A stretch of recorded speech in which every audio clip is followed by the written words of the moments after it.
What up, everybody? Hello, hello, hello. Oh, I'm really blurry all of a sudden. It was fine.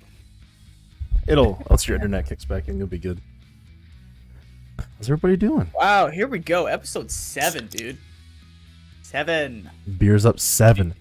And 7 coming off of some major statistics which we all know I hate statistics. Yeah. But we found out a lot of you people are listening, so we appreciate that. Oh yeah, worldwide even. Yeah, like way worldwide. Ever since you put us on a whole bunch of different platforms, a lot of podcasts and streaming platforms that I'd never even heard of before. What did we cap out at, like 600 downloads for one of our last previous podcast episodes? Something like that. We are currently sitting at, which will take not very long for me to get it. We are currently sitting at 606 all-time views. All right. 552 of those came from our Thanksgiving special. There we go. And then 12, Great. 12, 11, 10. Well, thank God people were only listening to that and not watching, because that was the episode I had to do shirtless. Yeah, thank you for that. Our YouTube views are not the same. Well, yeah, it is what it is. Oh, speaking of listeners, I want to send a shout out to our one lonely listener in Keokuk, Iowa. So Iowa is where I'm from. I'm originally from Waterloo. I want to send a shout out to my boy or girl in Keokuk. I know exactly where that is. Thank you for listening. I appreciate it. Oh yeah, we've got people representing the home state, baby. We've got people in Grand Rapids, Michigan, where I went to college. Oh, Detroit, that's right, Michigan, yeah. And then a couple in the UP. No kidding. The fucking Yoopers all you up there. Yoopers up there. Oh, the fucking Yoopers we up there, said that together. Wow. Oh yeah, don't you know? Yeah, so we Oh yeah. All right. Well, I guess so. Jones, what's new with you this time? Well, usually we start with me, but what's new with you? Ooh, good question. Considering we did our last podcast like less than a week ago, it seems to be a trend. Oh, you know what? I should probably let people know that we are doing this one today instead of next week because we're both on leave next week. Yep, I'll be gone starting December 2nd. So we're gonna have this like will air. Yeah. Yes, that's right. And then so we're gonna have a couple week hiatus because I'm going on leave. Jones is going on leave. Ooh, excuse me. Yeah. So we're gonna put out another one now, so we can kind of fill that gap. Yep. As it were. I'll be honest with you, not a whole lot going on with me. I just finished Warrior, the show. Echo, welcome, my guy. Welcome, Echo. Yeah, the man, the myth. Just finished Warrior. That show's the movie. Holy shit, good. No, the show or the movie? The show. Have you watched it? I've seen the movie. No, you gotta watch the show. It was made by Bruce Lee, written for himself. Oh yeah. I know which one you're talking about. Oh my god, dude, it was so fucking phenomenal. Yeah. Other than that, not a whole lot going on over here besides going back to Michigan in a few days. Pretty stoked about that. What about you? When was the last time you were home? Like Michigan home? Because I know you just have the extended family up there now, right? Now that your parents are down there in Southern Cali? Mm-hmm. That'd have been last summer. Wow. Maybe. Not this past summer, the one before, last year. So over a year. Yeah, something like that. Because families come out here and visit a lot, so it's hard to get the dates down of when I did not go places. But it was right. Definitely last year, a little bit after I got my job on base. So it had to have been March, right. Or maybe May or June, maybe. Yeah. Okay. Well, yeah, I'm sure it'll be nice for you to go back and see everybody. Yeah. What's been going on in the life of O'Leary? Not a whole lot. I took the first half of my DPE last week, my duty position evaluation for BDOC. For those of you who don't know military lingo, BDOC is the Base Defense Operations Center. Think of it like police dispatch, just for a local base's security forces unit. Mm-hmm. So I took the verbal, got an EWQ, scored a 95 on my verbal, and then I scored an 87. Exceptionally well qualified, yes. Which is anything above a 90, essentially. 75 is passing. No. 80 something. I think 80 is passing. 80 is passing. Yeah. But anyway, yeah. And then, so the test is usually it's a 50 question verbal test over all facets of everything from entry controller to patrolman to BDOC. There were surprisingly few actual BDOC related questions. A lot of it was patrolman. Really? Because, yeah, and the reason they do that is because as a BDOC controller, I need to know the ins and outs of everyone's job. You're honestly supposed to be. You're supposed to. We're the subject matter experts. Patrol to like lead patrol, maybe police one or something. Get all that down. Maybe do flight line. Get all that down. Any mission you have on base before you're a controller, you're supposed to do because they're calling you for the questions. Exactly. Who's police? They even asked me. They even asked me a couple of confinement questions. They started off with 3 straight confinement questions, which thankfully I knew the answers to. Yeah. Because just working up in BDOC as an alpha and just kind of being up there, you kind of pick up what some of the confinement guys are doing. Mm-hmm. Partially because we do have some inmates. Yep. Oh, nice. But I'm not gonna get into that. But so funny story. I completed the verbal for both the BDOC portion and the alarm monitor portion, which is hard as hell. Yeah. The Advantor alarm system is just confusing. Yes, it is. Right? And and the other thing is I have no prior experience with it. I have prior BDOC experience, but in my last base when I did that, we had a dedicated alarm monitor who is a senior airman or a high-speed A1C whose sole job was to do that. I never had to deal with that, right? So that was the hard part. I was able to score an 87 on that, which is better than I thought I was going to do, to be honest. But then, so you take your 2 verbal portions first, and then I go up to the desk and I prepare for a practical, which is they run some exercises on me just to make sure I know the basics of how to dispatch patrols, how to read the alarm priority response matrix, how to coordinate with building custodians for alarms, how to run our QRCs, which is our quick response checklists. Those are detailed checklists for any and all scenario that would ever possibly happen. Quite literally anything, and it's basically attack yeah. So, and the reason we have those is it takes the pressure off of us to try to remember step-by-step processes and procedures for everything. We just grab our QRC. It has the checklists already right there for us in laminated sheets, so I can take a dry erase marker, make check marks, which are all the way down. So I make sure I hit all the highlights, which are not always right way to do things. I will put it that way. we came in a checklist in Turkey that hadn't been updated like 20 years. So a bunch of the BDOC controllers, we all sat down and we were tasked to help rewrite them. So we all sat down, we wrote the shit out of them. We're like, this doesn't make sense. Yeah. This is stupid. This is stupid. Why am I? Funny you should mention that. Funny you should mention that. When I was practicing for my BDOC practical, obviously one of the big things that we do is a bomb threat. Right. Oh, yeah. Which means you need to be able to set up cordons. You need to set up traffic control points. You need to be able to evac buildings. But I noticed that this is like a 3-page checklist, right? Oh, yeah. And nowhere on the first page and a half does it say to call EOD. I know. Right? Like, I feel like the very first call should be to the explosive ordnance disposal guys. Yeah. You know? So it should be. Yeah, so it's the QRCs are more, we use them to just make sure that we hit the highlights and everything is getting done. Now, the particular order in which you do them, it's up to the controller and how they want to do it. But anyway, so all situation is. Yeah. Phone calls might have to wait. I'm sorry. Sorry, leadership. Oh yeah, the notifications, y'all are getting called last. Yeah, you kidding me? It says call this person first. It's 2:00 in the morning. You're not gonna answer your fucking phone anyways. Right, and I don't have time to waste listening to your phone ring. But anyway, all that to say is, I went back up to the desk to wait for the our Stand-Eval instructor to come in and do the practical portion. Well, it turns out that for the Advantor test, the very first task you have to complete, and it is the only critical step in this entire Advantor process, is you need to be able to log on. Oh, really? And I had no idea, and it was an oversight going all the way up past my flight sergeant and up to my flight chief. Yeah. None of them knew or just forgot that I need to preemptively go to our ESS guys and get login credentials. Oh, yeah. Yeah, so... 1. Yeah, I had no fucking clue. It's nowhere in my 797s. It's nowhere in my task lists. Mm-hmm. Had no clue. So when the instructor comes in and says, "All right, log into Advantor," I go, "What?"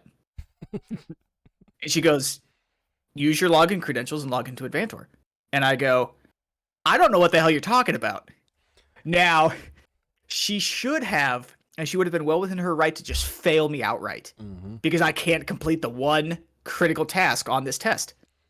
Oh, yeah. But as soon as she found out that apparently nobody going all the way to my flight chief was tracking that this had to be done, she was like, okay, get your credentials. We'll try again on Monday. So That's tomorrow, nice. so I'm going to go in. I'm going to go in early tomorrow, get my credentials, and then tomorrow night sometime, I'm going to sit down and do the practical portion of the test, which is honestly I'm not that worried about. It's the easiest part to me.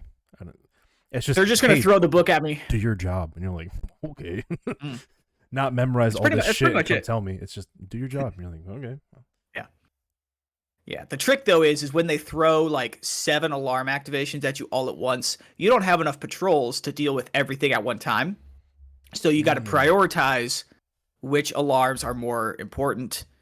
You got to find a way to work around that. They're going to throw a lot of stuff at me over the course of a significant period of time, so I can remember where are all my patrols, what's everyone doing, what step of the building clearing processes are we in, what have you, and then sometime during that they're going to throw in an in-flight emergency, right? Yeah. So I got to coordinate with fire, I got to coordinate with the tower to find out where this aircraft is, blah, blah, blah, blah. My favorite thing about those is, though, once you dispatch fire and they get on scene, they take over. Yeah, my job's done. Once they get there, that's about it. If they want to adjust my cordon, cool. They do what they want to do. Yeah, and if you have like a fire chief is the man. Any kind of area, yeah, I'll just put it that way. Anybody guarding anything, it's like, hey, person that's in charge out there, or flight chief, do this, and they're like, do you mean, I've had it before on QCs where I was out, and I was like the area supervisor or something, and the guy was like, I need you to do task X, and they're supposed to do Y. I'm like, all right, cool, doing task Y. And they're like, right. You help them out that way. Oh yeah, all the time. Yeah, or they did it to me during my QC too. Yeah. Yeah, you help a brother out, because in real life, that's what we're doing. We're all here to make sure that this happens correctly. Yeah. So at the end of the day, the controllers, I mean, the people on the ground are gonna make a lot of the decisions. The controllers there to write shit down. Right. Call people. Yeah, once everybody is set up in their position, depending on what the nature of the situation, my job at that point is just to record times, locations, notifications for our blotter entry. That's it. Yep. I become a glorified secretary at that point. You know what I did when we were going too much information in the mission stuff and mine not, but excuse me, it's fucking skunky ass beer. Right. I had a staff sergeant. He showed me. He would take a piece of paper, and he would put a line halfway through it. So he's got long ways, right? He put it halfway through, and then he would put 2 lines to make it 6. Okay, so if you have X amount of things going on, you just write it down, each one in each block. Then he would flip it over and he'd write the other stuff down in each block. So if you have, 7 or 8 things going on, it's all on one paper and it's all organized. Because I had a real big problem with just writing everything down on paper and being like, what the fuck was this? What did this mean again? There's a time. I have no fucking idea what it means. Yeah. And if it was like obviously the checklist, you can write on them and shit, but yeah, the squares on that paper saved me so many times. No kidding. Yeah. I have a slightly different way of doing it, where I basically turn my paper into a college rule, with margins. I create margins, so I'll have initiation times in a small margin on the left, and I'll have termination times on a small margin on the right. And then in the middle is where I have any and all information I need to put down for that specific scenario. And as soon as that's done, I draw a line under it, and then I can do the same thing beneath that. Interesting. That's smart. With its own initiation times and termination times. A lot of the times, too, like you can... It's just pro tips for anyone out there. I'm not going to say police dispatch, because what you guys do is way more fucking hard than what anything we've done. But... anyone else out there listening, like, organizing your shit is by far the most important thing. Absolutely. By far. Yeah. Before we get into the daily topics and all that, I'm gonna shout out a couple things. One, my mouse will work. We are now on Twitch. We're on YouTube.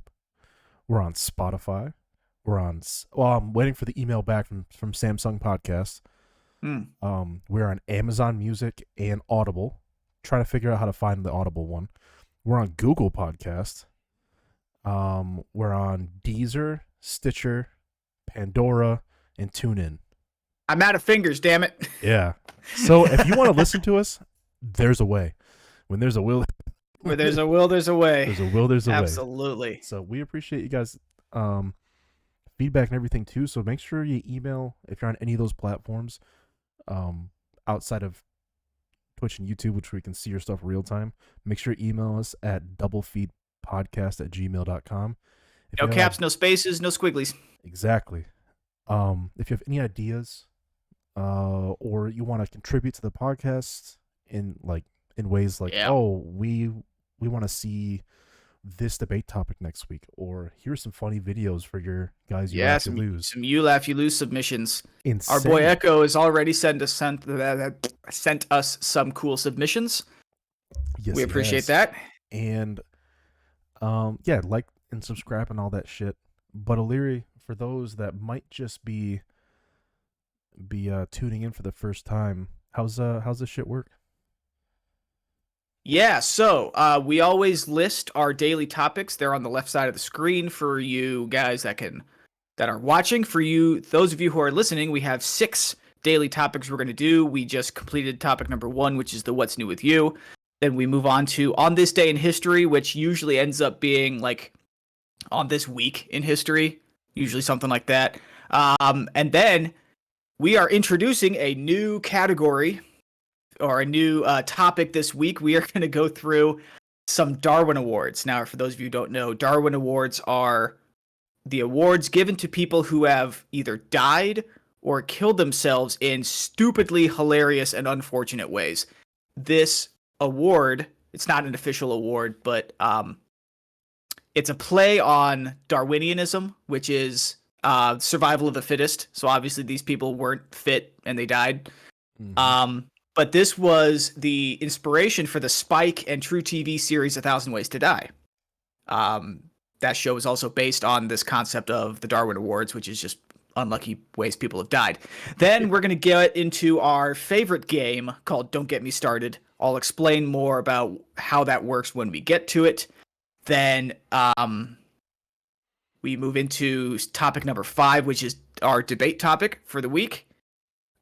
We have a lot of fun with this. We do. And it's getting increasingly difficult to come up with debate topics. So if people have some sort of funny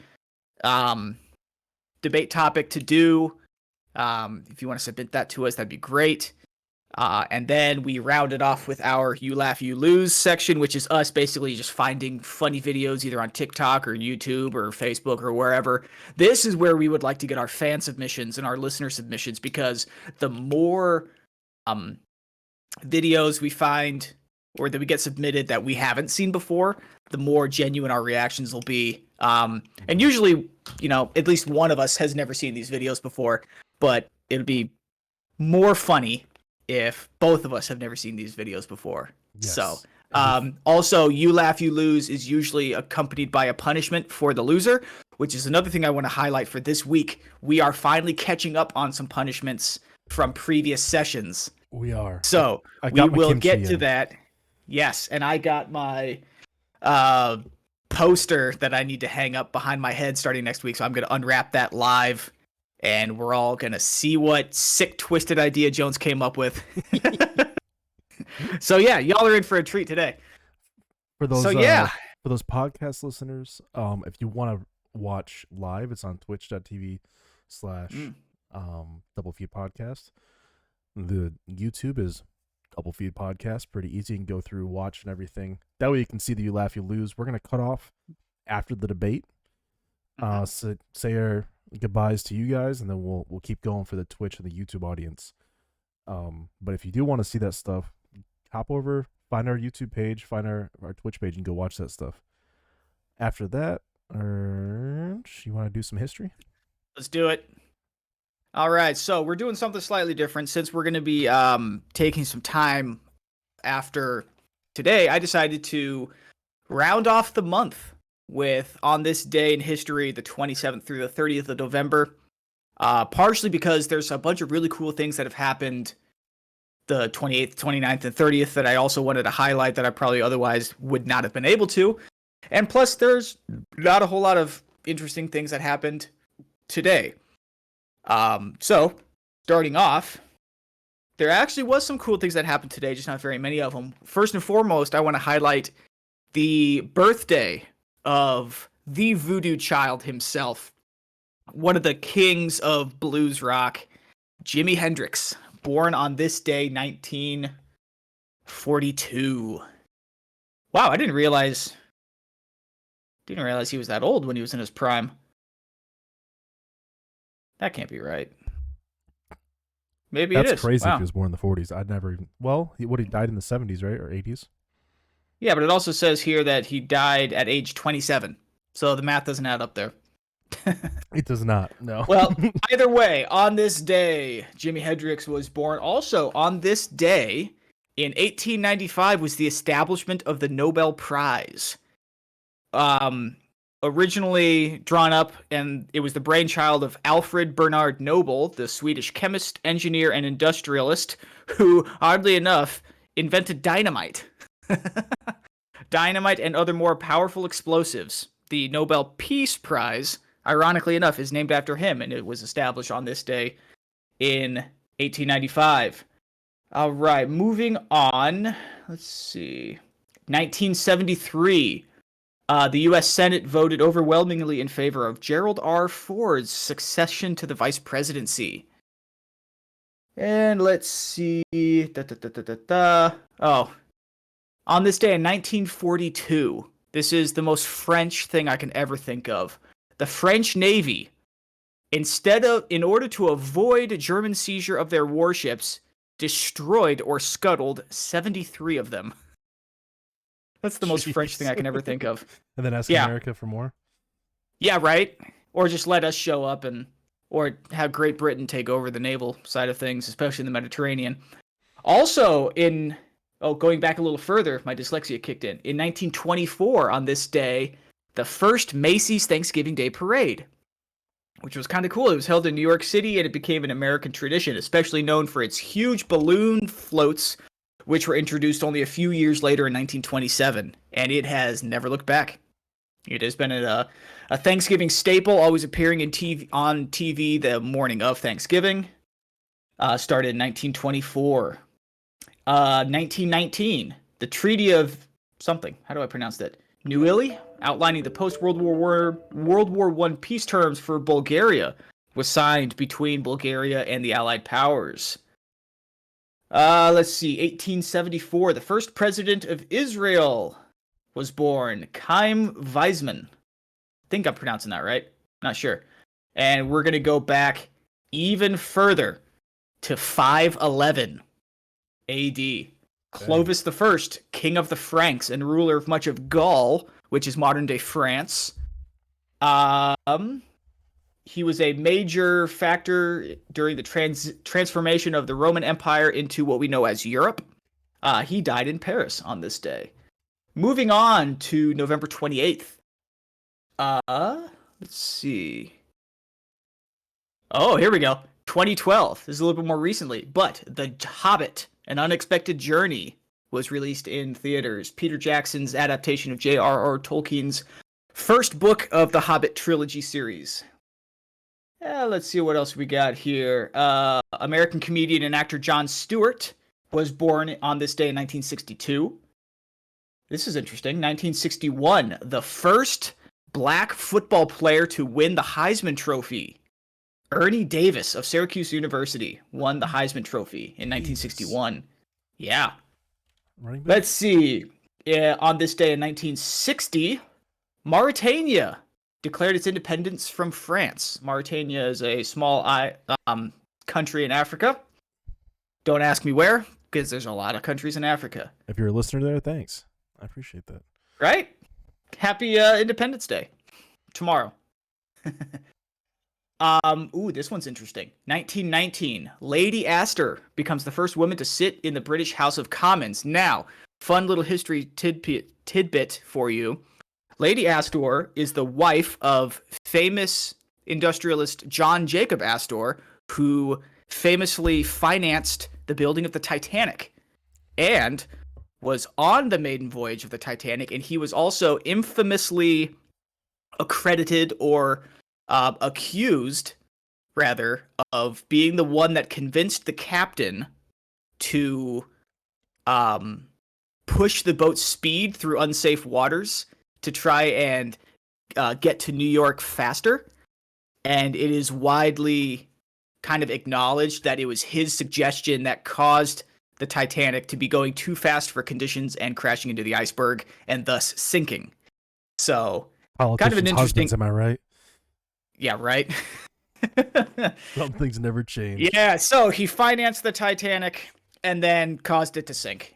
And his wife, Lady Astor, in 1919, sits in the House of Commons as the first female to do so. Let's see, what else we got? Oh, on this day, or tomorrow, in 1820, Frederick Engels was born. He is the infamous co-author of the most evil text ever written, the Communist Manifesto, with Karl Marx. What else we got? Oh, yeah. 1582. A famed English poet, William Shakespeare, was married to his wife, Anne Hathaway, not to be confused with the actress of today. Let's see what we got in November 29th. In 2008, the architect who designed the Sydney Opera House, Göran Utzon, died at age 90. Let's see what else we got. In 2001, George Harrison of the Beatles dies of cancer at age 58. Moving on.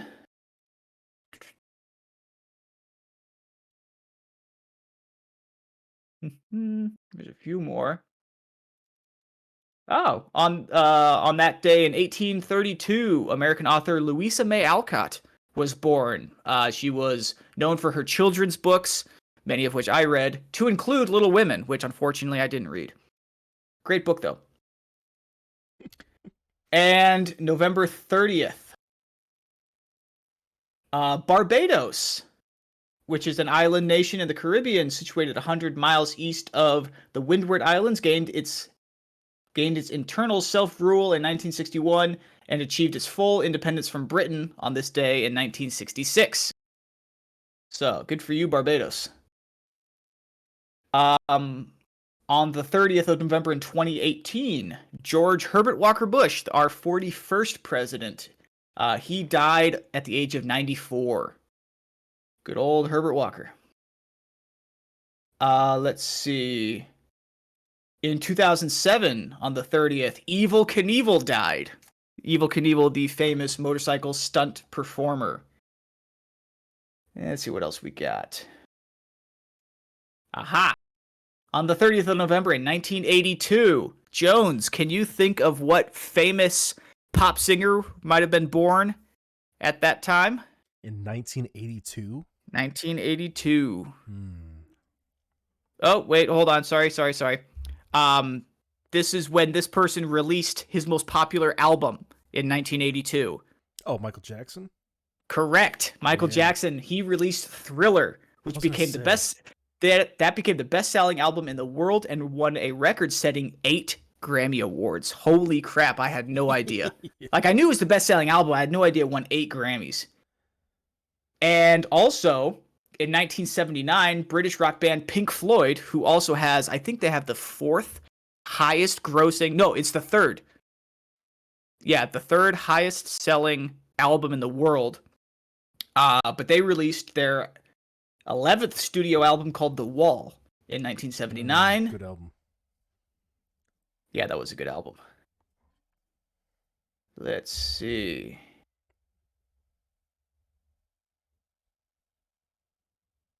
You still on 29 November? I'm on the 30th. I'm on the last day. I'm toward the end. Before you go to the 30th, on this day, 11/29, year unknown, Echo the protagonist was born. 2 days from now. Happy early birthday, Echo. Happy birthday, Echo. And in 1874, Sir Winston Churchill was born, the Prime Minister of Great Britain during the Second World War, and the famous rallier of the British people during the Battle of Britain, and so on and so forth. And finally, the last thing I want to highlight, and very patriotic, in 1782, Britain and the United States signed the preliminary articles of the Treaty of Paris as part of the Treaty of Paris, which is a collection of treaties which effectively concluded the American Revolution. So, boom. And the 30th of November, 1782.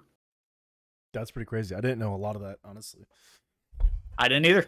That's Thank you to Encyclopedia Britannica. Everyone always knows, obviously, the our July 4th and all of that. 1776, the signing of the Declaration. But yeah, it wasn't until 1782 that we officially... Which is crazy. That's a long time. I don't 50 think I years. learned that in school, honestly. Nope. I had no idea. What the fuck, school? Seriously, though. So now we go on to our news segment. Yes.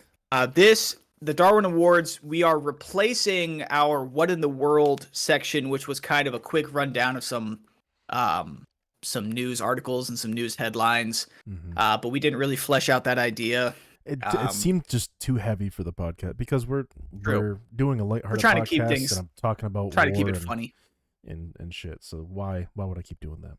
We will get. I haven't done one this week. I want to make a segment for it again, but we will start doing the hero of the week. That's right. Which will be first responder, military. Hopefully next one. But after that, all right. The Darwin Awards. For now, explain how we do it. Yes. All right. So we will both kind of take turns reading some funny Darwin Award submissions that we find on the Darwin Award website, and we're just kind of gonna roast them a little bit. Yeah, I got a good one to start. All right, start her off. So I'm on the DarwinAwards.com. Are you on that website too? I am. 2022. So that first one, Steel MacBook armor. I was gonna start with that one. Damn it. All right. So it reads: You're wearing body armor in a dangerous war zone. You spot a loose MacBook. You need a MacBook. Where to hide it? With quick reflexes, a Russian soldier slid that laptop into his chest armor pocket, replacing his ballistic vest. He was killed in Irpin. His body was retrieved, providing a hearty laugh for all of Ukrainian instant karma. They reportedly found a stolen iPad as well. Wonder where the iPad was hidden. Probably in the rear plate. I would assume. I hope he didn't put in the front plate. That'd be hilarious. Can you imagine? Why would you even bother or even consider taking out your plates?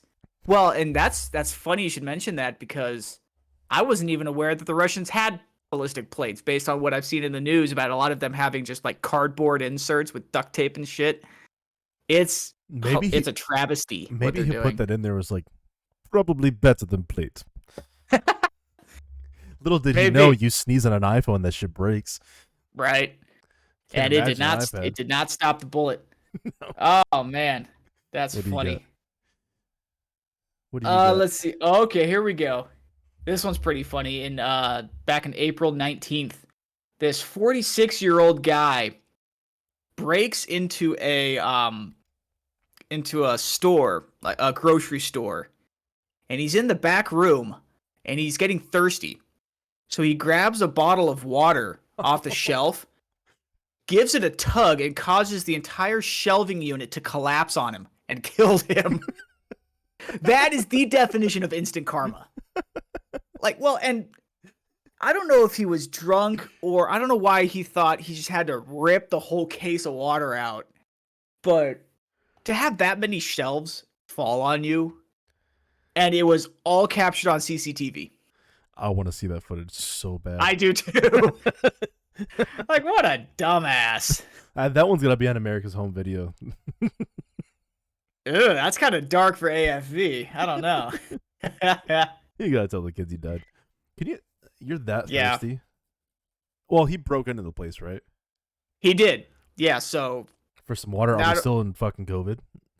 People are breaking in, trying to steal water right now. didn't think there was a bottled water shortage. I knew there was a toilet paper shortage. But Do you drink bottled water, or are you? I do. Tap? Yeah. No, I'm not a tap. I am a straight bottled water. Unless I have, so my parents have a purified water spigot, like a dedicated purified water spigot Mhm. next to the sink. And that's amazing. I love that water. But since I don't have that in my apartment, no. Get yourself a Brita. That guy. You know why that guy died? Didn't have a Brita. Didn't have a Brita. Get a Brita, bitch.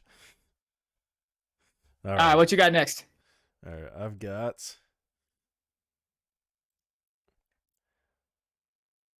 124 snakes seek less annoying housemate. A homeowner in Montgomery was fed up with a snake infestation, but instead of calling a professional, they opted to smoke the basement with burning coals on the basement floor. The coals started a fire. You did what now? He put coals in his basement, tried to smoke out the snakes, which probably did, but it also burned his whole house down. That's amazing. Oh, What a dumbass. there's a pair of these. Apparently, no one was injured in that one. Maryland has a snake problem number 2. There's 2 people with snake problems. January 19th, 2022, authorities making a welfare check in Pomfret found David Ritson dead alone Breathe, in his dude. house. Also, except for numerous species of snakes, some venomous, cobras, rattlesnakes, black mambas, and a giant python were among the 124 serpentine residents still living in the house. These exotic snakes were kept in beautiful habitat closures, but evidently one disgruntled serpentine had processed confinement. Autopsy confirmed that he died of an accidental snake envenomation. You'd think that he a was guy trying to that fuck the owns it, there's no no. way He was trying to wrap it up and use it like a pocket pussy, a pocket snake pussy.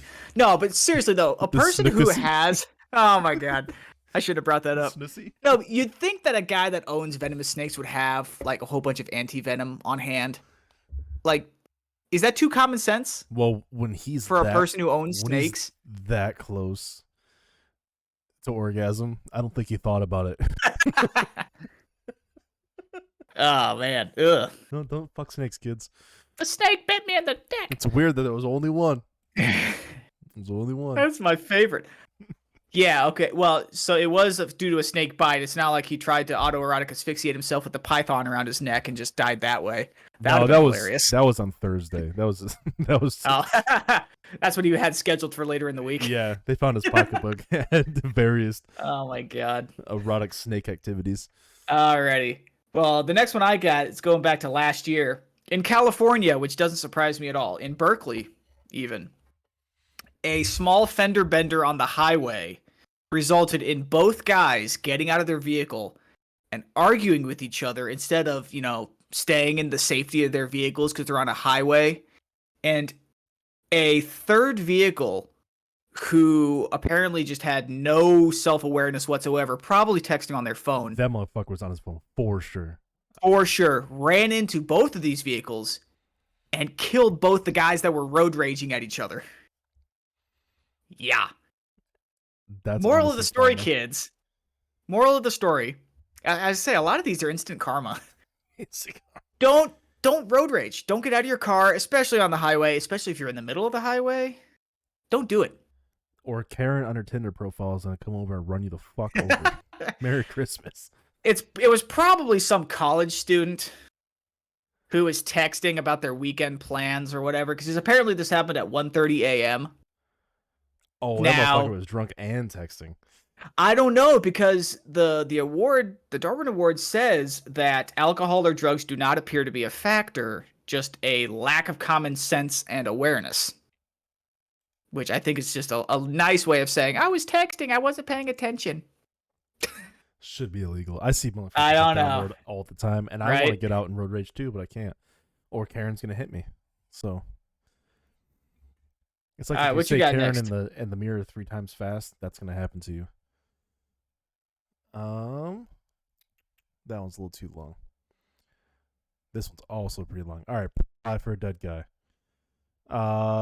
Student pilot was allowed to solo in his Cessna. On the solo flight, the 23-year-old decided to buy a different plane type once he had no training in at all. For the majority of the rears, they're not pilots. There's a bunch of shit, a bunch of rules. His West Houston flight instructor pointedly told the 23-year-old, "Hey, don't fucking do it, man." And the 23-year-old said, "Hold my beer and watch this." Oh, no, not a hold my beer. He had to fly a plane he had training. He had to fly at night, and he had to fly with an overcast ceiling of 900 feet. 3 strikes, and he out. The flight began at 7:30 p.m. and lasted about 4 minutes. The private plane's transponder was not functioning, so the airport wasn't aware the plane was missing until a friend looking for him wandered into the airport the next day. The wreckage of the Piper plane was identified deep in a heavily wooded area, and unfortunately there was 4 strikes against Solomon.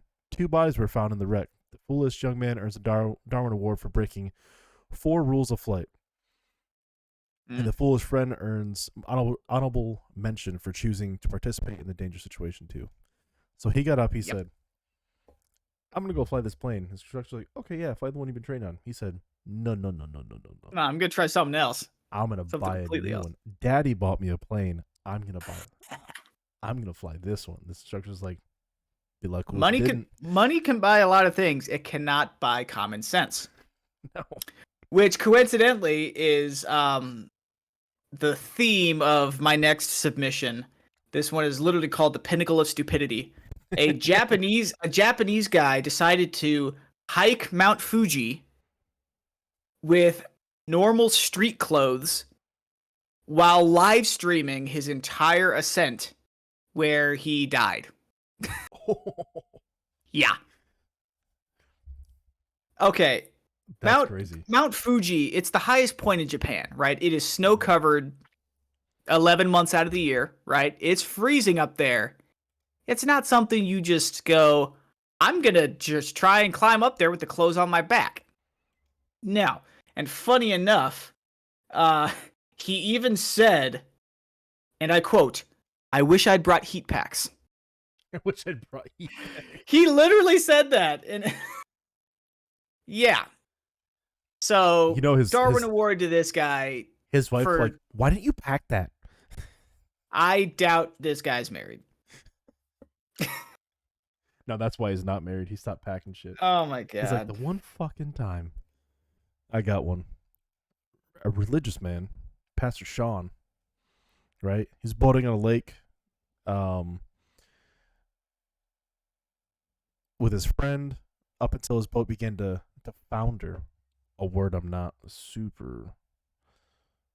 it began to take on water. Founder, taking on water. I'm not in the Navy. Other boaters on the lake called the sheriff's department on the Friday afternoon. Shortly after 2 p.m., they were safe on land again. Crisis averted. They kissed the earth. Good to go. 39 thought it was evidently one or more of the same. He called a friend to ferry him back out of the lake so he could rescue the ship in distress. Wait, say that again? So he was like, "Hey, I want to go save my ship or my boat. So we're gonna go out there and we're gonna ferry it back with no life jacket again."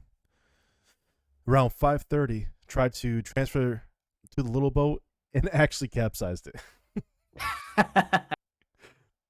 That had to have been a big boy. Not so easily jump from one boat to the other, especially when it's firing. Now poor Sean was definitely in the drink. For sure, the buddy tried to save him, but was unable to pull the pastor out. Why was he unable to get the passenger out of the water? Because it's super tricky to heave a body into a boat. It requires strength and practice, and the sailors learn to grab a hold of the life vests. People don't have handles. Well, that's not necessarily true. They got love handles, but they're for some other activities. Can't swim. Thinking you can try to rescue without a life vest. Can't do it. Are you thinking God helps those who hobble themselves? Oh, What the hell? it's indeed a Florida man. Reluctant to the stereotype, yet he was indeed a Florida man. Oh, that was a Florida man story? Oh man. Yep. So the pastor's like, I could walk on water. Go get my boat. Not sure it works that way, Pastor. Yeah, I don't think it works that way, man. All right. Hey, did you ever hear of the book called The Thrill of the Chase, written by an eccentric millionaire named Forrest Fenn, where he literally buried $2 million in treasure somewhere? I think it's like the Rockies or something like that. You ever hear about that? No, I had not. Well, this is a real thing. It's a book called The Thrill of the Chase. Okay. And in the book, there are a series of clues that you need to decipher that eventually lead you to the discovery of this buried treasure. Well, apparently 350,000 people have attempted this. Nobody found it, at least to their knowledge. Mm-hmm. And this one guy, this is our Darwin Award submission. This guy thinks he deciphered all the clues. So he talked a 65-year-old acquaintance of him into joining him on this treasure hunt. And in February, they go to Dinosaur National Monument. Oh, it's the Colorado-Utah border. Okay. Up there in the mountains. That's supposedly where this is hidden. They brought almost no supplies with them. Got to the location that they thought it was at. A 6-pack and a hope and dream. Didn't find anything. Got lost and almost died. Almost being the key phrase here. They were found. Oh, excuse me. They were fortunately found just in time by a search and rescue team who brought them down the mountain. Now, you would think that would be the end of the story, right? But no. The thrill and the allure of treasure can't keep these guys away. So a month later, these guys try again in January. With no supplies? Again, bringing hardly any supplies with them. This time now, they did try to rent snowmobiles. But They got lost and disoriented again. This time they died because it was in the middle of the pandemic and all of the search and rescue teams were in quarantine. Yeah. All the search and rescue teams were in quarantine. These guys, and also I need to note that these guys were warned before they went up there the second time that search and rescue teams were not going to be out. Yeah, so that's crazy. Out of all the things that the search and rescue team's got to be afraid of, COVID was number one. Apparently, not the bears. Well, see, and why would you go looking for treasure in the winter when you're in the snow-covered mountains and chances are you're not going to see any of your waypoints, right? I have a feeling they do meth. Yeah. They probably do some kind of drugs. Yeah, well, and this guy's last name was Sexton. At least he was warm doing his meth while he was walking out there with 3 teeth. He probably froze to death. He grabbed a jar of moonshine and a little bit of meth and walked up the mountain trying to find it. I swear I'll get sober after this. All right, do you want to do one more piece? One more. All right. So Reiner poacher killed by elephant and eaten by lions. Oh, hey. The elephant trampled and lion-digested poacher had illegally crept into a national park in Africa, trying to make some money killing a rhino for his horn, right? Some rhinoceros species suffer from recent extinctions and are endangered. Trashing our irreplaceable planetary home. For the Darwin Award, blah, blah, blah. Humans are turning this planet into bloodthirsty something. I can't even say that word. Abattoir, as we slaughter species for the killing rhinoceros, especially Ferris. All right, here we go. The target animal is drugged until it can't move, and the horn is hacked off of its innocent face, and the large mammal is left to bleed in agony and fear. Oh, it just... I guess he did. That's all it says. So I guess he did this. He walked up, drugged a fucking rhino. Elephant comes by, steps on his ass. This is a perfect storm of what and the then fuck. lions come by like, free meal, and eat him. Wow. That sounds like something out of Ace Ventura. That does sound like something. Stepped on an elephant and then eaten by lions because you wanted to be ballsy and go after literally a running tank with a horn in the front. Yeah, and I bet you what if it was Ace Ventura in there? Remember he's getting burnt out of the rhino? Oh my god. Ace Ventura, the guy gets out of the rhino costume, trying to study rhinoceros. He's like, where the fuck did my horn go? He looks over.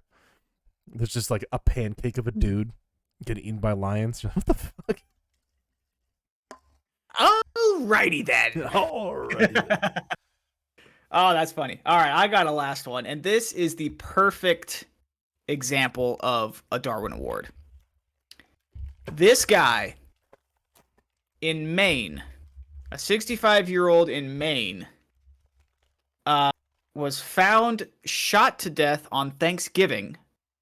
However, it was later discovered that he had booby-trapped his own house and accidentally set off one of the booby traps, which was a handgun rigged to a doorknob that when the door was open would shoot the gun.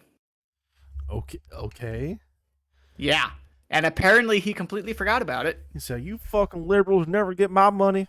Tell you what. No, it's that dude that had the gold.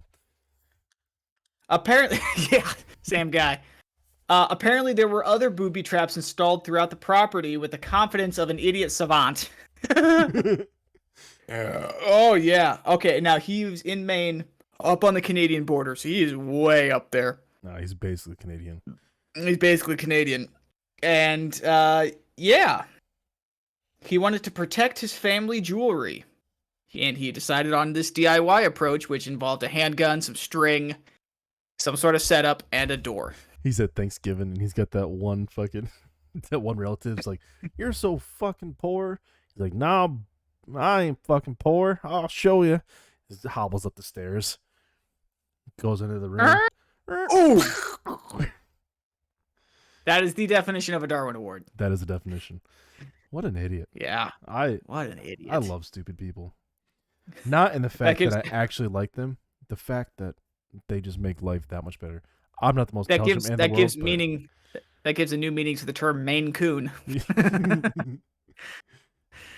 Not to be confused with the adorable cat. Yes. All right.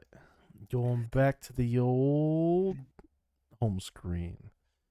So the next segment, if you'll explain this real quick, I have to use the restroom. Oh, really? Down that beer already, huh?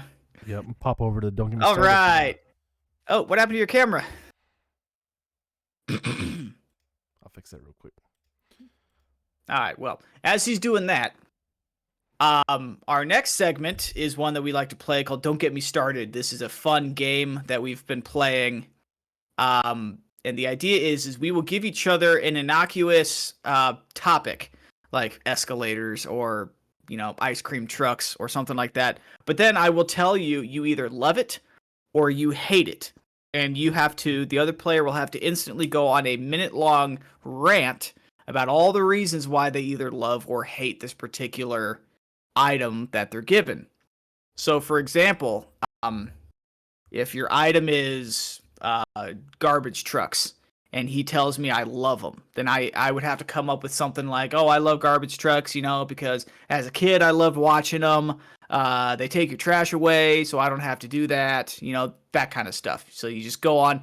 But a minute seems like a long time when you got to come up with reasons off the top of your head, especially if I give the other player a topic that I know they really like, but I tell them they have to argue for the opposite. So it gets really difficult that way. Yes, and way more fun, though. Way more fun. Let me hit that. Way more fun. Alrighty, Jones, are you ready? I am. Do you want to go? You went first last week, or did I go first last week? I did go first last week. All right. Yeah. I'll go first then.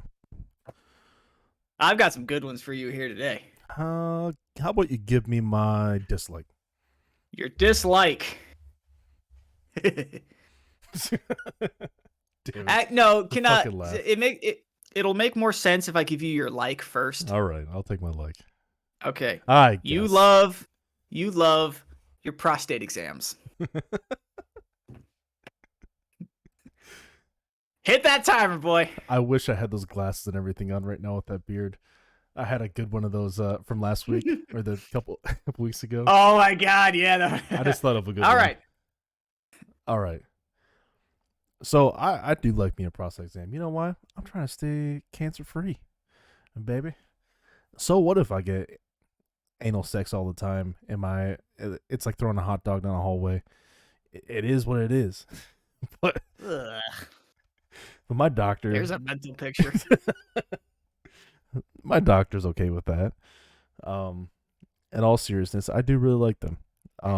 Nothing like a man sticking his finger up your butt and tickling around in there real quick. Accidental orgasms are okay there. You know, sometimes I got accidental orgasm when the girls stick their finger up there, but you know, there's just something different about a doctor doing it. But keeping men cancer free and maybe getting them off every once in a while. Accidentally, of course. Thank you, doctors who do prostate exams. oh, my cheeks hurt. When I asked my doctor where I should put my pants, and he said on the chair next to mine, that was not the answer I was expecting. That's not a finger. Oh, I'm gonna touch your prostate, boy. That's a big finger. I'll tell you what. All right. Oh, yeah. I'll give you your like now. Luckily, you and I both have about 10 years before we need to start getting our first prostate exams. At least, right? That needs to be 50? Yeah, it's about 40. Ooh. Oh, about 10. Oh. We got another decade. You know, Luckily. my brothers and my cousins make fun of me all the time because they're like, you only got a couple years and you'll be 30. I'm like, fuck off. But hearing that made me feel even worse. Yeah. It's just a You think decade. that, yeah, there's not much more to look forward to after you reach like 25, but this it is something kinda to goes- dread. Well, The first prostate exam. yeah, I do it most of the time. Anyways, Anyway. something you All right. absolutely love.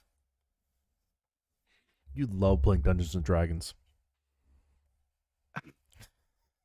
Oh, God. Okay, here we go. You ready? Yep. Send it. I love playing Dungeons and Dragons because it's a game that lasts forever, right? You find a good group of friends, you raid some dungeons together, you get together once or twice a week. It's a fun event. You get to look forward to it. And, you know, the game is just the method of bringing your friends together. The games are very complex and involved. You get to create a really cool character. And yeah, you get to explore and experience battles together with your friends. And like I said, it can last months, some of these raids, or it could last a single sitting.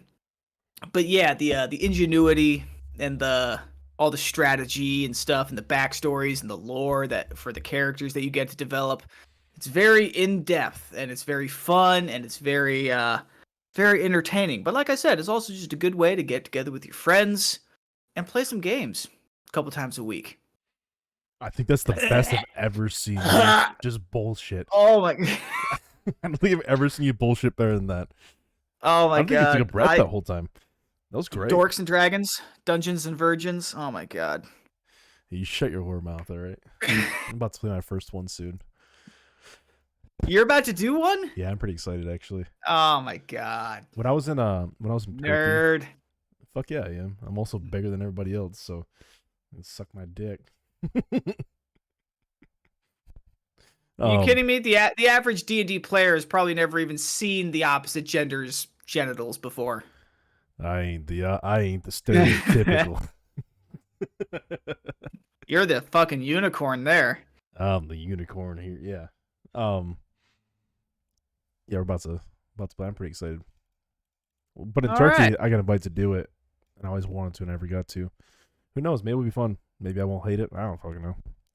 Who knows? Maybe for all the reasons I've given, you might actually like it. Who knows? All right. So your love was the prostate exam, Okay. right? Your hate is nutting during the prostate exam. Why couldn't that be my love?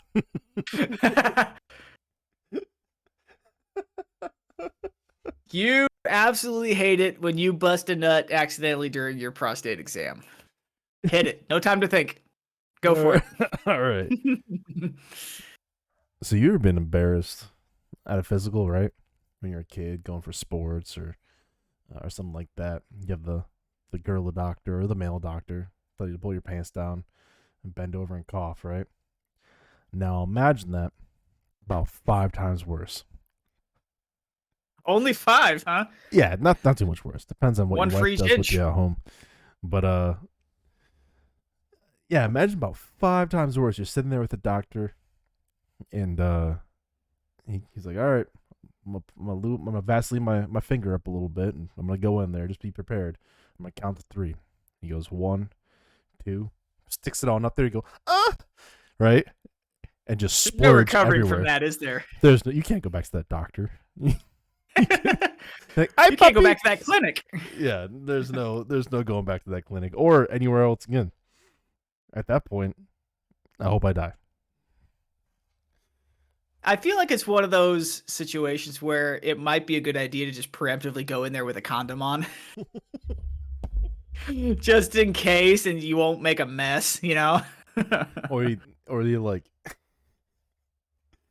you only pull the back of your pants down. You don't pull the front of your pants down. No, are you just going in there like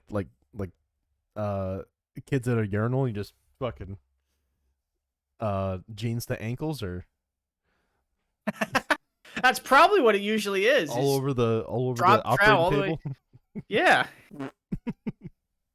I wonder That how would many require- dudes have actually orgasmed that. Oh, I'm sure a ton. I bet it's hilarious. Oh God, that's got to be awkward. Yeah, no. All First right, time I what's ever came for someone 3 inches deep in my asshole. 3 knuckles deep. All right. Ooh. Oh man, I'm tearing up. Mine's not as funny as that. I'm not gonna lie. It's more personal. Oh, great. And you know what you absolutely hate? The University of Iowa. Fuck you. And go. Oh, come on. Okay. Well, especially this year, I got a lot of reasons to hate the University of Iowa. For one, yes, they have the highest paid and longest tenured coach in all of college football, but he is well past his I don't even know what I'm talking about. He needs to be fired. I hate the University of Iowa because they stick by the same horrible offensive coordinators, the same horrible coaching staffs. They've got great teams every year, but they're prey to their own horrible coaching. They need to get rid of Kirk Ferentz. They need to get rid of Brian Ferentz. That whole dynasty just needs to get removed. Not only that, I'm not a partier, and the University of Iowa has a big reputation for being the #1 party school in the country. So we've got a bunch of dumb high schoolers going to the University of Iowa, just partying it up, getting a horrible reputation, and then just not producing anything worthwhile to society.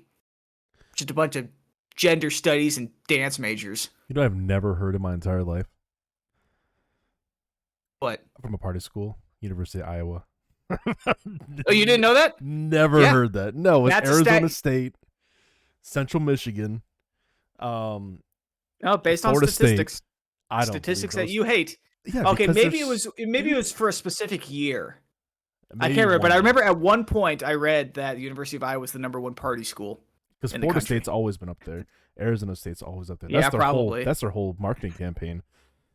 Is you want to drink Just a come bunch here and drink. Yeah. Yeah. Now, I did mean every bit of what I said about the coaching staff. But that's beside the point. Alrighty, are you ready for the Would You Rather? I am. All right, Jonesy. Would you rather, whenever you are in a vehicle of any kind, you can either only listen to opera music or you can listen to no music at all? Oh, I'd 1,000,000% rather not listen to any music. Opera is the only music I don't like. It's the only genre. I like every single other genre of music except for opera. So a 13-hour car ride, you're telling me you would rather listen to absolutely nothing? I'd rather crash into a tree.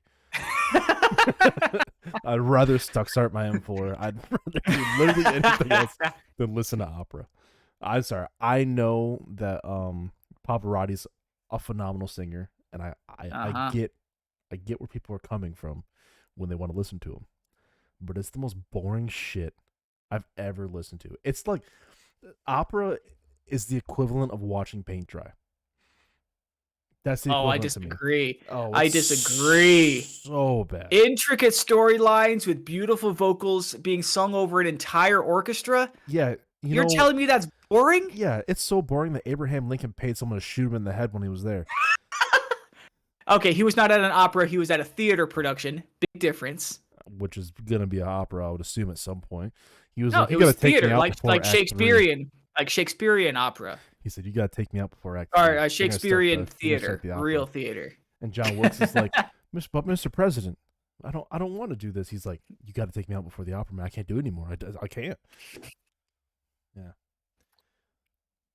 All right, so sorry. Jones hates the classic fine arts. Good to know. No, I love classical music. I like fine arts. This is classical music. It's not classical music. It is classical. It's an orchestra. No. You know what? You know the only society that got what I would say opera right are the fucking Swedes and the Vikings. The Viking music is the closest thing I would say that I like that's opera-esque when they're doing their war chants and music. It's not even opera. That's the closest thing to it. That is nowhere. No, that is not even anywhere close to what opera is. I also hate musicals. I can't stand musicals. Musicals. You're horrible. You're a horrible person. Musicals give me anger.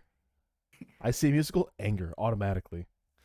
This man has clearly never seen Les Mis, which is the greatest musical ever made. Good music. Good show. The music would make it phenomenal. Way better.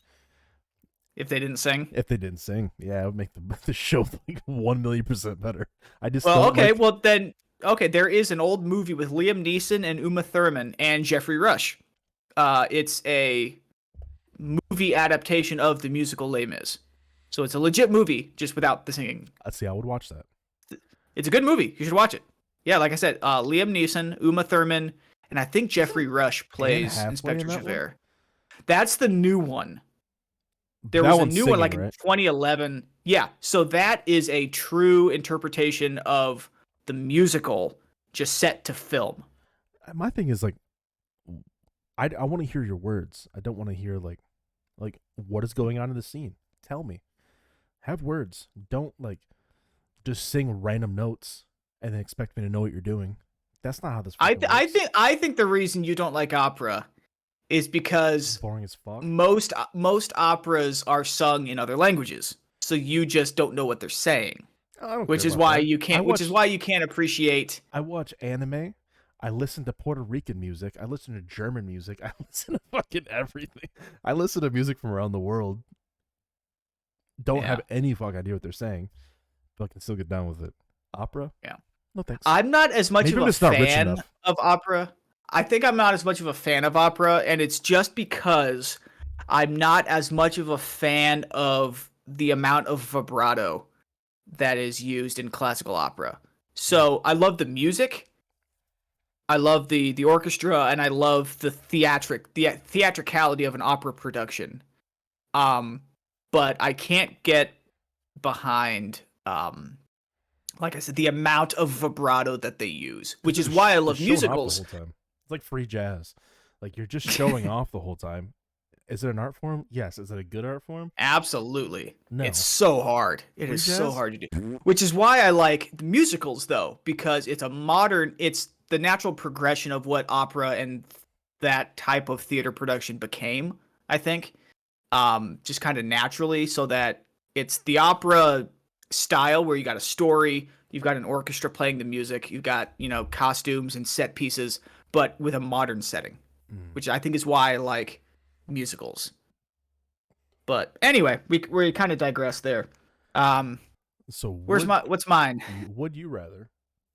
I saw this on the internet. I changed it up a little bit. Okay. So would you rather live in the movie Mad Max, like a Mad Max environment, post-apocalyptic Mad Max environment, or like a Jurassic World, Jurassic Park environment?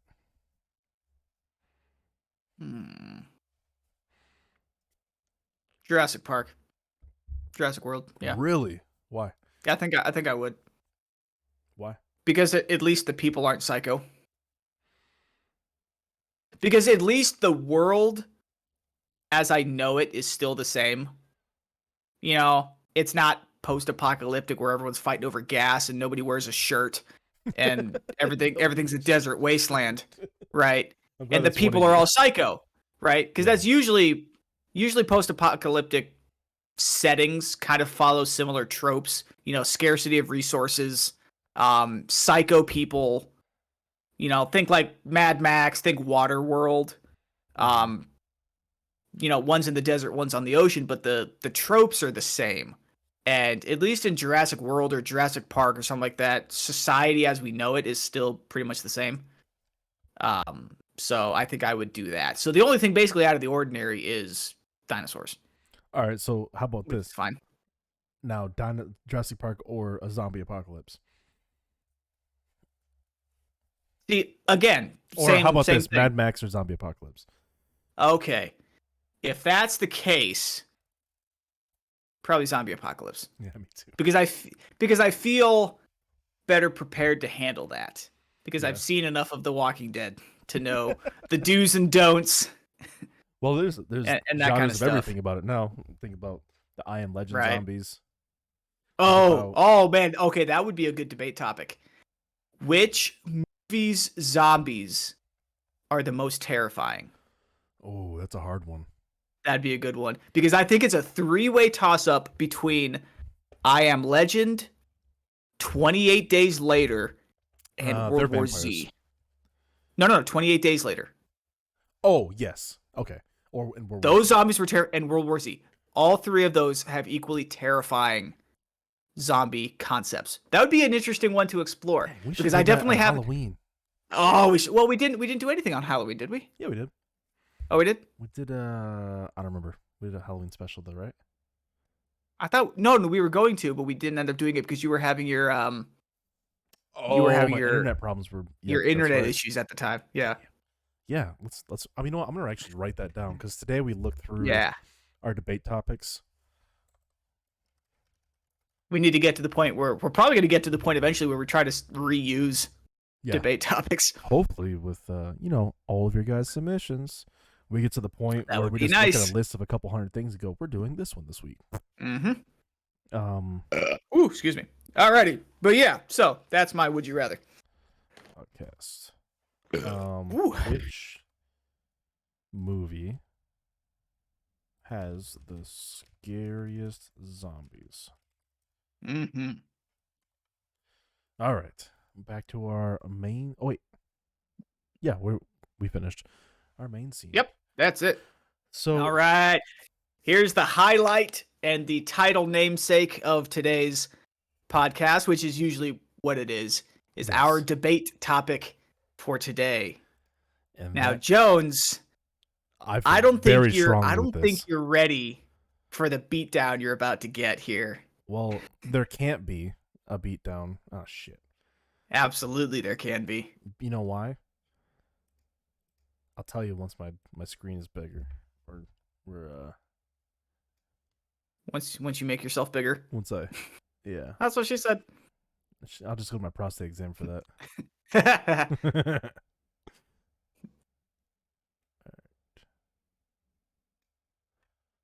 Yeah, I'm gonna need you to get your shit together here. Well, I changed the stuff and did the thing, and then now we're here. The bada bing, bada boom. All right, I'm ready.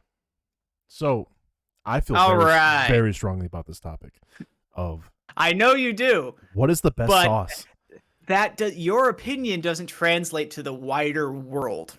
Yes. Actually, I take that back. Your opinion on your favorite sauce doesn't translate outside the Midwest. That doesn't mean it's not correct. That just means if that's how you want to play it, all right, I'll let you go first. That just means that people might not have experienced the just beautiful thing that is ranch dressing. Ranch dressing, this man says. Yeah, what's yours? Mine is the greatest sauce of all time. The sauce that epitomizes the sauce is the boss mantra. Barbecue sauce. No. Yes. All barbecue sauce. I will start this. I'm not going to even go into any stats when I start this. I'm just going to talk. You don't have any. Oh, I have them. I got 4 or 5 pages pulled up. It was so easy to find. You're talking about earlier, you couldn't find shit. I couldn't find usable shit. Well, I'll tell you what. Ranch dressing is the best. And here's the reason.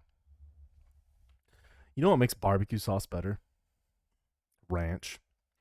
You know what you dip your barbecue chicken wings in? Ranch dressing. You know what you dip your pizza in? Ranch dressing. You know what you put on your salads? Ranch dressing. You'll put on literally anything you could possibly want in the entire world. Ranch dressing. It's by far the best because it's the most versatile. It's good by itself if you really want to. You can eat it with celery. Celery tastes like literally nothing. You know what makes celery and carrots and stuff taste good? Ranch. You don't have like celery and carrots by itself. You dip it in ranch. I do. I like raw carrots. Gross. Ranch is the best by far. It's not even close. I put ranch, and I do get made fun of for it sometimes. I put ranch on literally everything. Everything. Mm-hmm. Let me take a moment to rephrase all of your opening statements. Do you know what Midwesterners dip their barbecue wings in? Ranch. You know what Midwesterners put on their pizza? Ranch. Sure, you're correct there, but it doesn't extend outside the Midwest. I don't. And there are a lot of people that don't like ranch. I don't like ranch. You don't like ranch? I'll throw it out there. I don't like ranch. How the fuck are we friends? How have we been friends this long, and I just found out you don't like ranch? All the times we've gone to B-dubs and you haven't noticed that I just give you my ranch. Do you think I was just being nice? Yeah. Because you knew I really like ranch. I mean, you could order as much as you want. I didn't have to give you mine. No, ranch is actually kind of nasty. And it looks like jizz. All the more reason to have in your mouth. Oh, you're nasty. Okay. All right. Go. Give me my timer. Barbecue sauce is the best sauce in the world. And here's a couple reasons why. Barbecue sauce dates back to the 17th century. The earliest record of barbecue sauce being used in some part of the world, which was actually South America, dates to the 1600s, which means ever since then, literally like 600 years, people around the world have been eating some form of barbecue sauce. Barbecue sauce is in 26% of all restaurant menus worldwide, Jones. Worldwide. 26% of all restaurants around the world have barbecue sauce on their menu. Here's another thing. The barbecue sauce industry earned $1.9 billion, not million, $billion this year. Worldwide sales. And also, I found a list of the top 10 most popular sauces around the world. Do you know what sauce is not on there? Well, because technically it's dressing. Do you want to know which sauce ranked number 6 around the world for popularity? Barbecue. There are 4 major regions in the United States alone, each with their own spin on barbecue sauce. There is an entire food group simply called barbecue, each with its own special barbecue sauce. So yeah. Okay. Barbecue is the best. It can be tomato-based. It can be vinegar-based. It can be soy-based. Oh, vinegar-based sauces are the best. Vinegar's fucking They got the zing. They got some tang to them. Okay, you go to McDonald's, you order your chicken nuggets. What sauce are you getting with them? Ranch. Be honest. McDonald's doesn't even sell ranch sauce, do they? Yes, they do. That's actually really good ranch sauce. If I'm be honest, that's some banging ranch sauce. Okay, but for normal people, Ranch. they get their chicken nuggets and they get it with barbecue sauce. No, they don't. It's not even a forethought. It's an afterthought. You get it with ranch. You know what you No. you know what you get with chicken tenders? You get fucking ranch. Maybe. At B-dubs, maybe. Maybe if Okay, you don't have ketchup. okay. Maybe. Okay. You get it with a side of ranch. It comes with barbecue sauce. No. It comes with Barbecue sauce is the primary. No. No. It comes with barbecue sauce on it. If you go to B-dubs right now, you can get barbecue sauce flavored wings. You can't get ranch flavored wings You know why? because ranch is a secondary dipping sauce. No, because It is not a primary source of flavor like barbecue. it's a flavor enhancer. That's why. So it's a secondary sauce. No, it's a flavor. Not a primary. It's a Nobody primary. marinades their baby back ribs in ranch. They marinate it in barbecue sauce. You know what You're you do? telling me You toss some ranch in there. You toss some barbecue sauce in there. Toss a little salt and pepper and some Lawry's in that bitch. You marinate that shit in ranch and barbecue sauce because that shit is fucking delicioso. it might be, but you're the only person I've ever heard actually do that. Yeah, because I'm looking For the vast majority of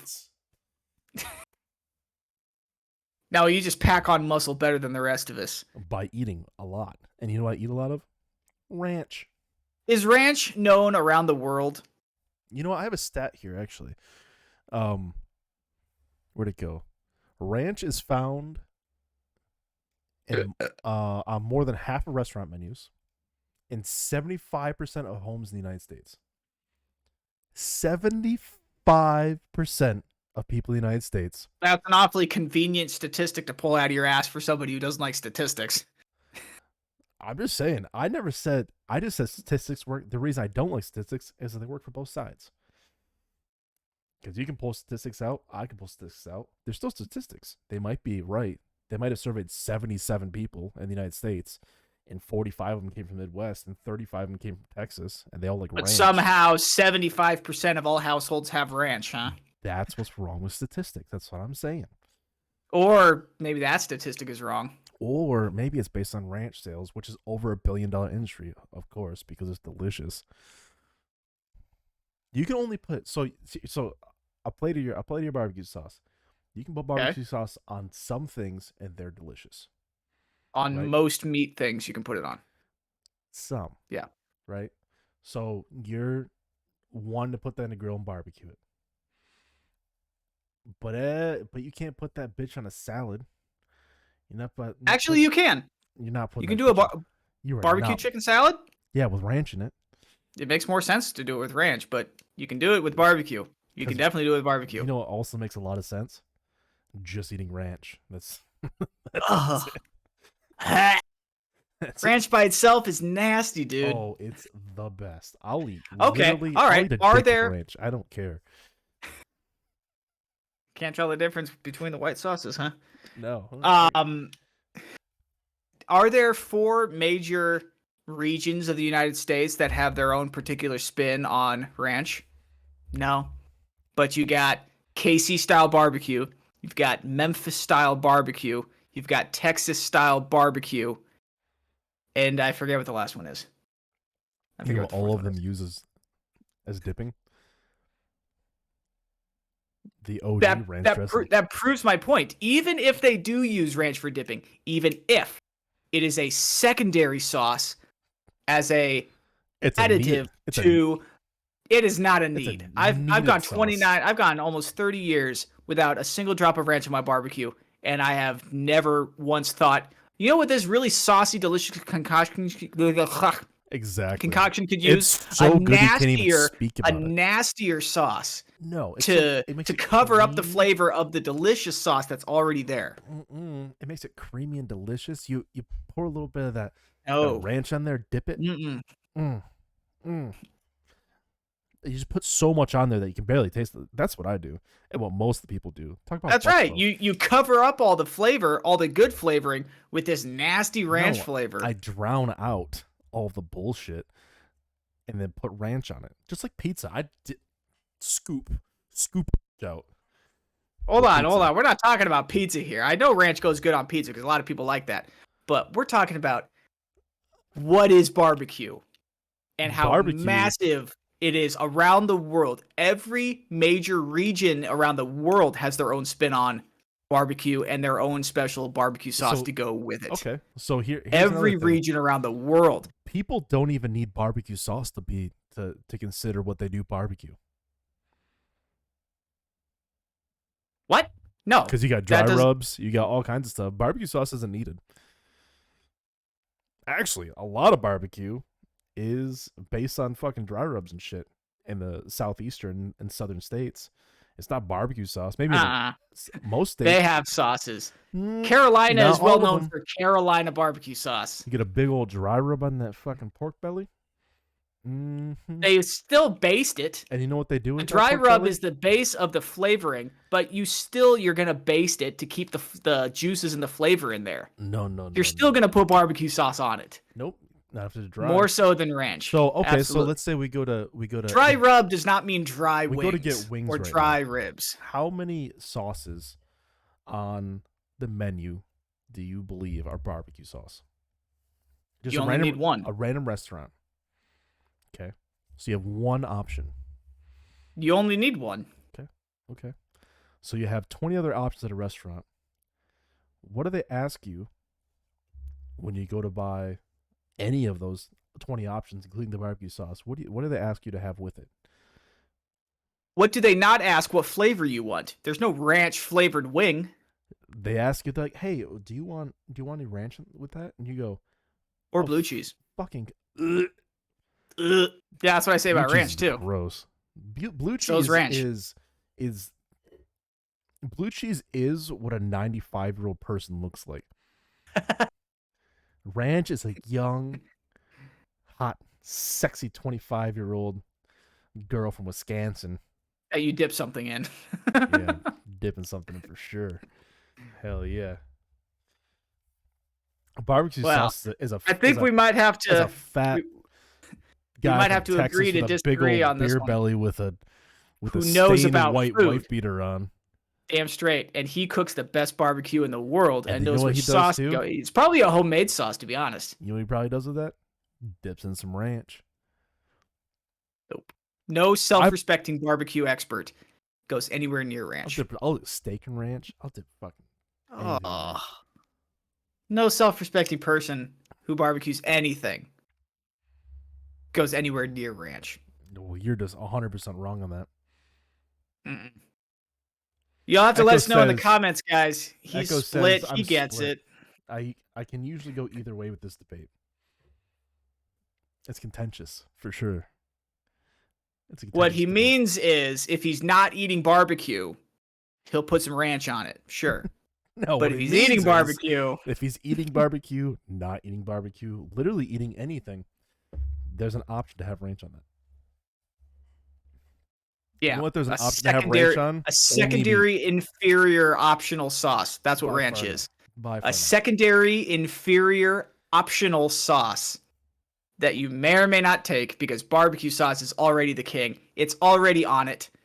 That's you don't need anything else. 1,000,000% not true. The optional secondary inferior sauce that nobody uses as a primary. Okay, I'll give you this. All right, so you go to a restaurant. And you go, hey. What kind of restaurant? Any restaurant ever. You can go fancy as fuck. You can go diner. You can go whatever you want. They're gonna have ranch. For sure. They're gonna have ranch. Mm-hmm. Are they all gonna have barbecue sauce? Maybe. If they sell a barbecue item on the menu, absolutely. Oh, there it is. If they sell a barbecue item on the fucking menu, they got it. But if they don't sell a barbecue item, they probably don't have it. Sorry to say. They might still have it. You never know. Now, I don't think I've ever been to a restaurant that didn't have some sort of barbecue flavored something, even if it's like a burger, like a barbecue bacon something or other burger. That you get ranch on the side with your fries and your onion rings. You're telling me right now, Get burger sauce with that. If you get a big old thing of onion rings or fries, you don't dip your stuff in ranch. No, most restaurants where I get onion rings, they have a special like a burger sauce or like an onion ring sauce. Has ranch in it. As an additive, maybe. No, as a mixture. It's generally like barbecue sauce. It's an additive. It's usually barbecue sauce and ranch, honestly. Or maybe a mayonnaise substitute sometimes. I hate mayonnaise. I hate mayo. I just don't like white stuff, which is kind of weird. I love Alfredo sauce. So shut up. He's already resulted to insults, which means he lost all of his arguments and he knows he's losing the debate. That's not true. I said I would suck a dick with ranch on it earlier. This is equal. This is equal grounds. No, I still stand by, and every rational person listening to this will agree that barbecue sauce is the king. It is a primary sauce. It is not a secondary dipping sauce. It is a primary flavor sauce in a massive food group that has worldwide acclaim. And like I said, it is the 6th highest consumed condiment in the world. You know why ranch isn't on there? Because people outside of the Midwest don't like it. Because it's technically a dressing. Are we really splitting hairs between what is a dressing and what is a sauce? I'm saying that's why it's on the list. Because it's a dressing, it's not considered a sauce. So he brought a dressing to a sauce debate. Yeah, it's a sauce. You screwed yourself right up. Oh, is it a sauce or is it a dressing? It's a sauce, and everyone You're knows even confusing yourself. No. See, he knew he was losing the debate, so he tried to change the rule. Ranch dressing is a sauce. But if you look at the charts and the statistics, which we all know I'm not a big fan of statistics, if it's not technically a sauce, it is a sauce, goddammit. It is. So, Echo, you need to pick a side here and not a side of ranch. You need to pick the main course. So that's right. Out of 100 times you heard, "Oh, yeah, I want a side of barbecue sauce." You want a side of? You want a side of fucking ranch dressing. You want a side of some Hidden Valley ranch dressing. You want a side of some literally any kind of ranch dressing. The only thing that's gross, ranch dressing is cucumber. Why would you put a cucumber in ranch dressing? Okay, a cucumber-based ranch dressing would be Greek tzatziki, which, funny enough, according to the same website, is the 3rd highest consumed sauce in the world. Oh, so it's a ranch. No, it is a cucumber-based white cream sauce similar to ranch. Oh, okay. But it is not ranch. It does not claim to be ranch. Tzatziki is delicious, by the way. If you've never had it, this will be my plug for this. Find your local Greek restaurant, an authentic Greek restaurant. Get a gyro or some sort of souvlaki, like a pita souvlaki or something like that, and have it drizzled in tzatziki sauce. Spelled Tzattziki. Tzatziki. It is absolutely delicious. Especially if it's a massive staple in Greek, Mediterranean food. A lot of Middle Eastern foods have some sort of take on tzatziki. Lebanese cuisine. I had tzatziki a lot when I was deployed to the United Arab Emirates a couple summers ago. It is so good. But you know what's not good? Is the cheap bastardization of the American version, which is ranch dressing. Oh, you said cheap bastardization? You mean where America does it better, like everything else we do? Yeah, that's what ranch is. Ranch Speaking of which, is the Jones, epitome of America. Do you know why you should always knock on your refrigerator door before opening it? Why? Because there could be a salad dressing. Damn it. Yes! I got it, goddammit. All right, with that, Echo agreed with me. Echo agreed with me again. No, he didn't. I know for a fact that barbecue sauce is better. The sauce is the boss. It speaks for itself. Res ipsa loquitur. You are 100% wrong, and we will see. Hey, everyone listening to the podcast, everyone listening on YouTube, everybody who and then heard Echo that when he comes around to the right side. toss in the comments. What's better, barbecue sauce? I mean, it very well could be argued or ranch? That the whole premise of your argument was bad because ranch isn't a sauce, it's a dressing, and you brought a knife to a gunfight. Sauce and dressing's the same fucking thing. Is it? It is. Should that be our debate topic for next week? Sauce and dressing the same thing? It is. It's a fucking. Is it? It's a thick liquid that you pour on shit. That's a sauce or a dressing. How is that different from a marinade? A marinade is not as thick. It's more water based. And you still pour it over things for flavoring. No. You dip things in. You soak things in them for flavoring. That's 1,000,000% different. I like to use KC Masterpiece Caribbean Jerk as a dipping sauce for steak and chicken. Oh my god, it's so good, dude. I'm salivating right now. I want to go out and get a steak, but it's 11 o'clock at night and I can't, which is sad. Speaking of that, before to our podcast before we move on, our podcast listeners, thank you for stopping by and everything. Just know you can listen to us at these places. Follow us on Twitch. Come over to YouTube. Toss us a fucking follow. Subscribe to us. Spotify. Go on there. Listen. Samsung Podcast. It'll be there in a couple days. Amazon Music, Audible, Google Podcast, Deezer, iHeartRadio, Stitcher, TuneIn, and Pandora. And then we'll get Apple set up. We're figuring out Apple. Their shit's weird, so we'll get there. And also for our worldwide listening audience, I would like to get some information from you guys, and you can send these emails to doublefeedpodcast@gmail.com.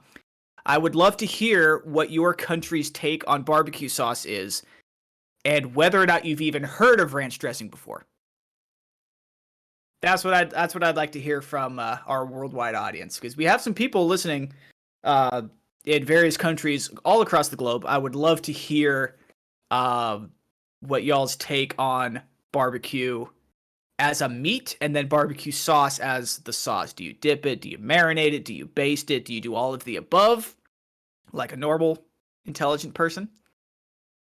I'd love to hear from you. Again, that's Double Feed Podcast, all one word, no caps, no dashes, no spaces, no special characters. That's at gmail.com. We always review all these submissions before we go live. So we would love to hear from you. And again, if you want to submit a topic for our debates, which this one non-political. Yes, keep it fun, lighthearted. We want to stay away from the political and the more serious side of things. Mostly because we agree on a lot politically. We do. So there's not. Now we might come out with a segment eventually. But we're gonna. Yeah, another segment idea we're experimenting with is something we'd like to call Devil's Advocate. This is basically a game we used to play. Something that I was when we were young airmen. Jones was very good at the Devil's Advocate. He would basically we would be debating something, or we would be talking about something, and Jones would intentionally just pick the other side just for the hell of it, just to. I don't know if you did that intentionally just to piss me off, or if it was to try and poke holes in my argument, but it was a really good way for me specifically to really find out where I stand on a lot of things, find out where my holes in my own understanding are, and it really kind of challenged me to dig deeper into the things that I want to learn about and talk about, and really get a fuller picture so that I can take an apologetics type approach to these things that we're talking about. It's good to, when you're debating, this is something we need in the road right now. A healthy debate is good. Absolutely. Even if you don't believe what you're saying, sometimes to debate your friends or family on a topic, one shows how much depth they have in their argument. And are they following the news, and that's the only reason they have an argument, or are they actually educated on the topic they have? Right. Two, the trick and the hard part though is paramount. If you if you take perspectives on an argument and you look at all of them, and then you formulate your opinion off of a totality of the information, then you have a well-rounded opinion that you can then present. If you don't bring in other sides of the argument. If you're, let's say, I'm not going to get super political on it, but let's say liberal ideals and conservative ideals, right?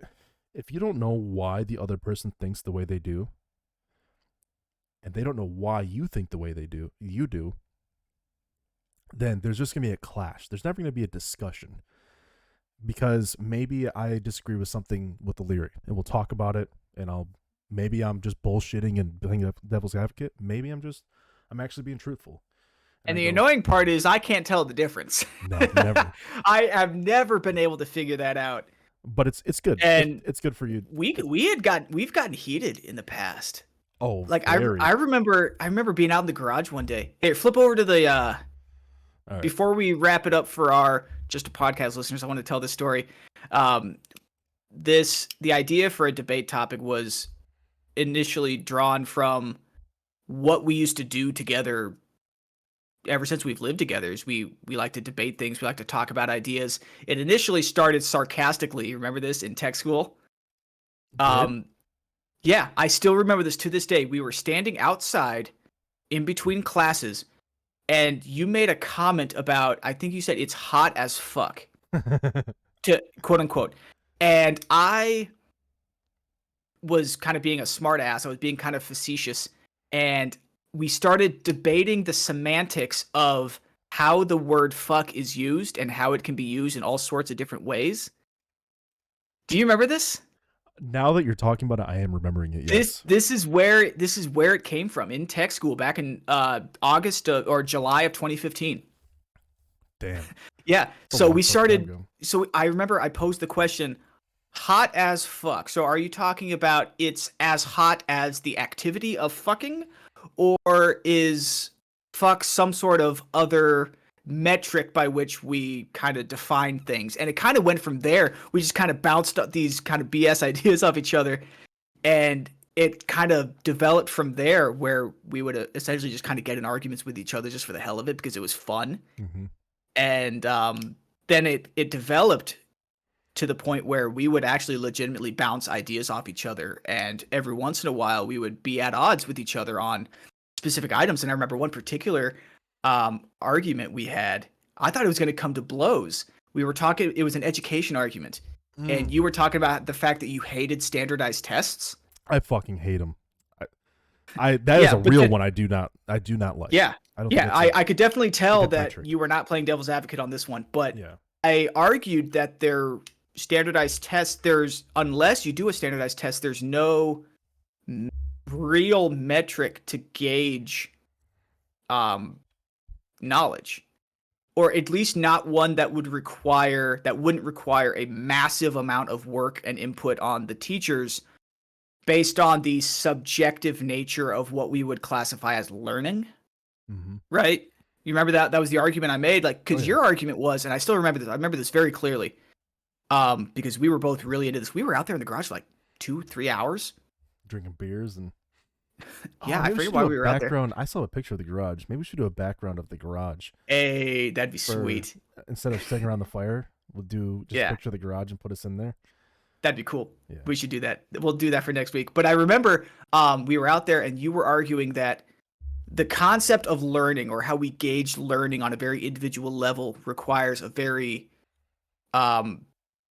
diligent and level of comprehension and understanding between the teacher and the student, right? Because each person, they learn differently. Yes. They retain information differently. They have a different way of expressing how they understand things, which is fine. And it's all good. And there should be a certain amount of a teacher understanding the pupils to that point.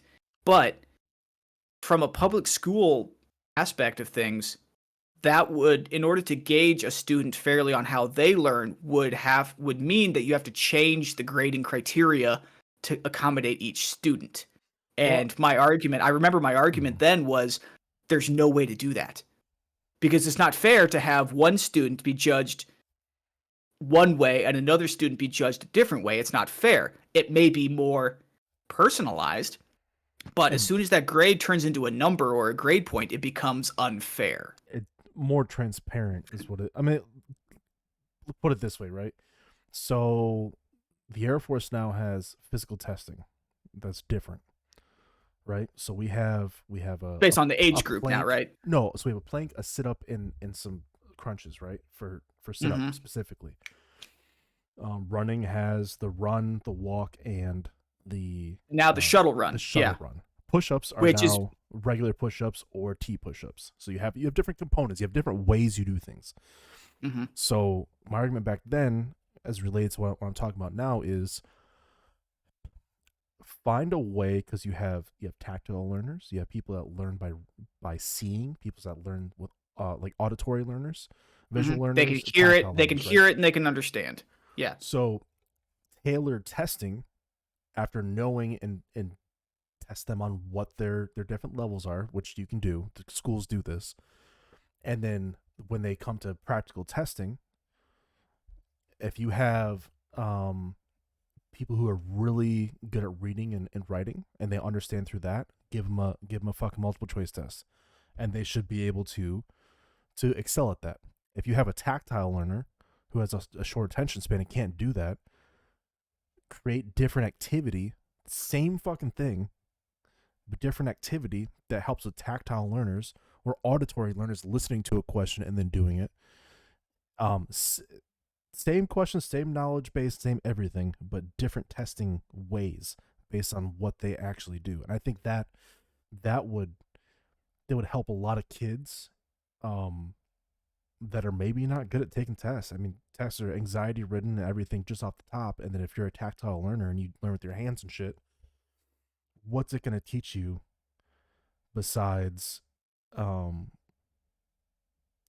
destroying your confidence?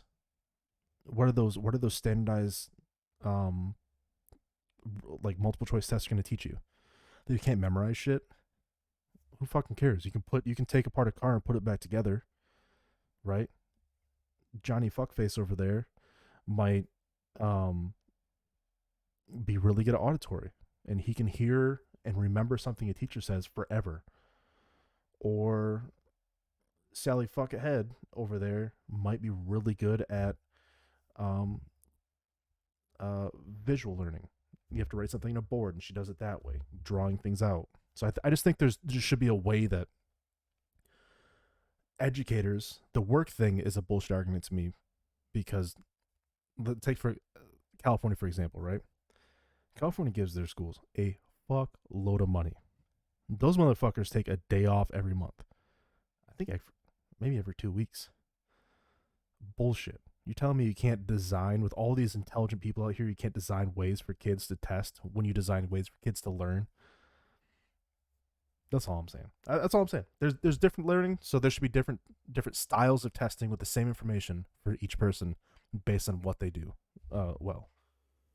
Well, all that to say is that's where our debating kind of came from, and to kind of the stories to kind of illustrate, how we would do it, or how we used to do it, and the fact that we've literally been doing it for 7-8 years. That's where honestly the podcast this is too.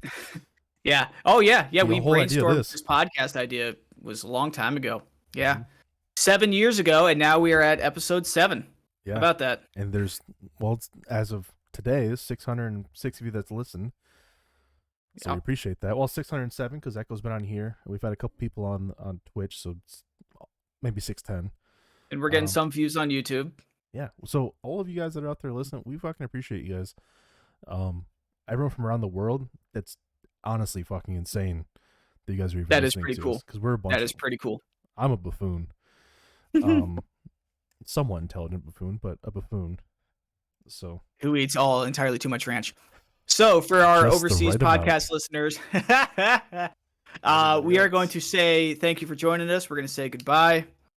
Deuces. Thanks for tuning in. See y'all later. Now, for the rest of you, before we do this, you laugh, you lose. Do you want to do? Oh yeah, we have. We are finally catching up to our punishments. Yes. So 3 weeks late, Jones finally got his kimchi. Which was no, that's more like 4 or 5 weeks late. Wasn't that like the second thing that second challenge we ever did? So 5 weeks late, Jones finally has his punishment back from, I think it was episode 3. And there's a story in that too. I'm gonna go grab my kimchi real quick, and I'll be right back. Yeah. Wait, what's the story so I can expound on it before you leave? Remember, I ordered it that one day. Oh yeah. Okay. Yeah, I got you. Okay, so last week, Jones finally got around to ordering it. And he was going to have it delivered with one of those grocery delivery apps. I forget which one he used. But ever since the COVID pandemic or the plandemic kicked off, a lot of people have been buying their groceries online and having either the grocery store itself or some third-party company ship the groceries to them to their door, which is a great service, especially if you're a shut-in or if you're sick or single mom. You got to watch out for the kids, but you need groceries, right? Stuff like that. Some of my siblings use these. They're great, great services, absolutely, for people to use. Probably one of the few good things that came out of the pandemic. But anyway, so Jones ordered some kimchi with his groceries or whatever. It was supposed to be delivered in time for last week's podcast. He texts me the day of and he goes, "Dude, my kimchi didn't arrive." I'm like, "What?" He goes, "Yeah, I ordered it, didn't show up." So now, Jones, correct me if I'm wrong, but the next day you went outside and was your kimchi just in the middle of your front yard? Is that what it was? It was in the middle of the fucking yard. I ordered allergy medication, allergy pills, and kimchi, which is a weird couple things. That is that is kind of a weird combination. Duct tape and trash bags to go with it, but right. But yeah, you found it. Like, what the fuck is that in my yard? That's weird. I wonder if maybe it's like something blew into there or something. I look over. It's a bottle of kimchi. So this might be spoiled. I don't know, but I'm going to eat it. I'm not buying more. Yeah. Ooh. Now, for those of you who don't know, kimchi is a traditional Korean dish. It is a pickled, spicy cabbage that Koreans use. There's Bubba. Oh boy. World's cutest dog. Yeah. But anyway, kimchi is a traditional Korean side dish. It is pickled, spiced cabbage. And Koreans eat this with all 3 meals every day of the week. I lived in Korea for a year. I was stationed there for a year. And every single restaurant that you go to, they will... In America, you know, if you go to a Mexican place, they'll give you salsa and chips, right? If you go to a steakhouse, they bring you bread and butter, right? If you go to a Korean restaurant, they bring you kimchi. It's the way it is. And I learned from a Korean guy. I met this guy in the Gate Shack. I worked with him. His name was Ko. I still remember this guy. He was living in the U.S. for the last 4 years, going to, I think it was the University of Utah. And anyway, he came back to Korea to fulfill his mandatory 2-year military service, which is mandatory for all South Korean citizens. So he spoke really good English. So I remember getting posted with him up at the gate several times throughout the year. And we would talk about the most random things like, hey, what do Koreans think about this American custom? And then he would say, hey, what do Americans think of this Korean custom? And it was super fun to talk to this guy because, like I said, he spoke really good English. He would be able to translate for us to the other guys that were there, the other Korean guys that were there. And it was a lot of fun. But he told me that almost all Korean families have their own spin on kimchi or their own personal take. Like maybe they don't like these chili flakes. Maybe they like this other brand of... Maybe they like it more sweet. Maybe they like it more spicy. Maybe they like it more tangy, more vinegar, whatever the case is. But kimchi is to Korea what burgers and fries are to America, right? It's a national staple. So with that, we were coming up with a punishment for if you lose the You Laugh, You Lose challenge. And I know that for Americans in particular, not a whole lot of us like kimchi. Or pickled anything, let alone a pickled spicy cabbage. Yeah. Oh. I like pickles. So, that's about it. Yeah. So, that's where this contest came from. All right. So since Jones lost, he has to eat a big old forkful of kimchi. come in. So Jones, would you like to go ahead? Yes. So I got this kimchi. I guess it's medium. Gluten-free and vegan. I don't give a fuck about that. But actually So smells, a medium spice level it smells is pretty what good. it is, right? Do they come in chunks or is it like sliced? Looks like kind of slices.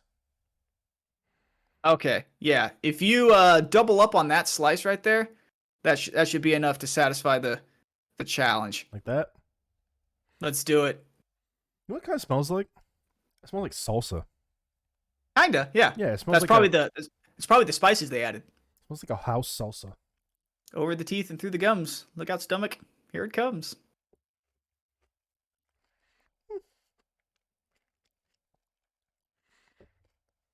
Not bad?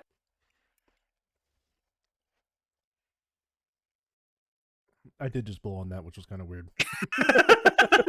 I saw that. Honestly? Most people have a slightly more adverse reaction. First time trying it. That's pretty good. You know what this would be really good in? What? Like if you made the same kind of thing but cabbage soup. You ever had cabbage soup? Oh. I've had cabbage in soups before. So I'll send you my family recipe. Like a corned beef and cabbage type deal? Oh, just cabbage. My family cooks it during Lent. My mom's Okay. Catholic. Right. So honestly tastes pretty similar to cabbage soup. Well, considering kimchi is cabbage. Yeah. But yeah, that's actually I looked out on this one. Yeah, you did. I expected you to dislike it a little bit more. I might actually eat some of this later. Now, for mine, Jones sent me this. I don't know what it is. I lost last week's You Laugh, You Lose, and the loser was going to be sent a sign or a picture or something like that of an embarrassing nature. Yep. And I'm going to show this to everybody today. And then starting next month or our next podcast, it will be hanging on the wall behind me for a very long time. So before you open it, I'm kind of worried. Before you open it, if I can open it, there it goes. I didn't go anime on you. Oh, you didn't go anime on me. I didn't. Not this one. Maybe in the future. But I think you'll actually appreciate this one. Here we go.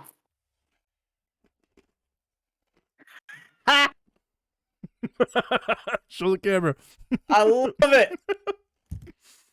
If assholes could fly, this place would be an airport. Yo, okay, I actually kind of like this. I thought it was perfect, considering the That's that hilarious. Douche. You're basically Minot Airport. Oh my god, that's funny. I like this. This is a nice metal sign too. Mm-hmm. Oh, and it comes pre-drilled with nail holes. That'll be handy. Honestly, it wasn't very expensive either. I think I was like, I'm not gonna spend more than $10. Oh, good. I think it was $7. Yeah. So starting next week, that thing is going to be hung right behind me. So yeah. Are you ready to laugh and lose? Well, the laughing and losing. What are our stakes? Yes. Stakes this time. And how many beers have you had so far? This is number 2. Okay. Yeah. Hey, I lost last week and that was with no beers. I know. So I don't want to hear it. Do we want to continue with the sign? Yeah, because I got some space right here. I got some space right there. Yeah. Right there. On the door.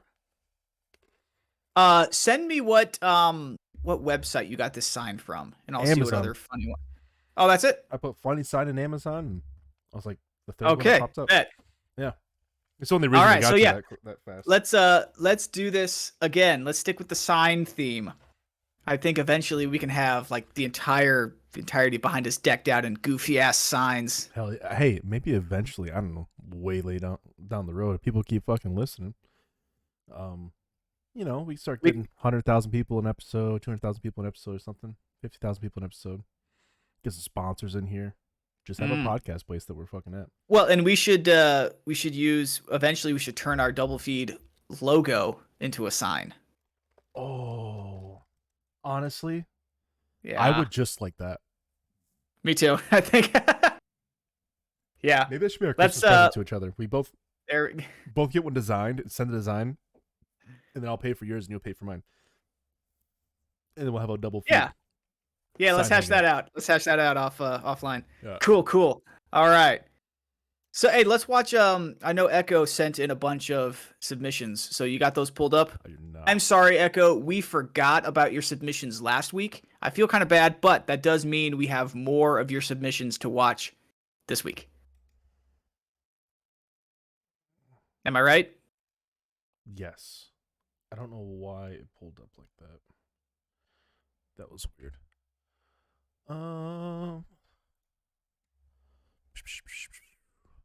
Echo. So I don't need this up anymore. We can do a window capture real quick. We'll start with echoes then. All right, let's do it.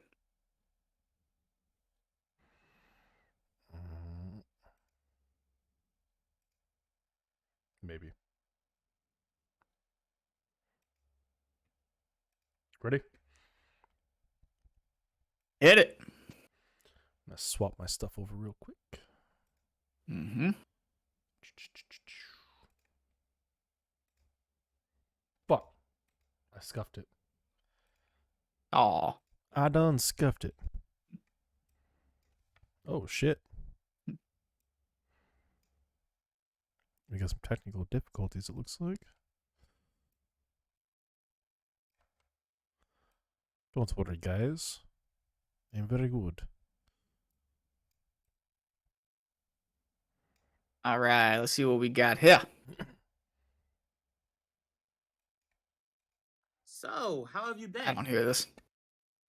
Yeah, I gotta switch you over real quick. If anybody's interested in being our editor.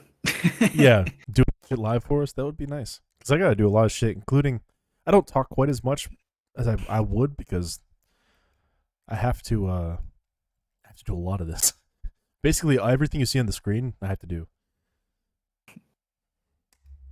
Can you hear it? Been having any type of health problems? Any problems at all? Everything's been fine. No problem at all. Okay, nice. Well, just lower your pants and your boxers, and we can get this started. I'm examine and see if everything's fine. Are you okay? Yeah, I'm fine. I'm just what's wrong? I'm gonna step out. I'm gonna step out for real quick. Just okay. I'll just be standing right.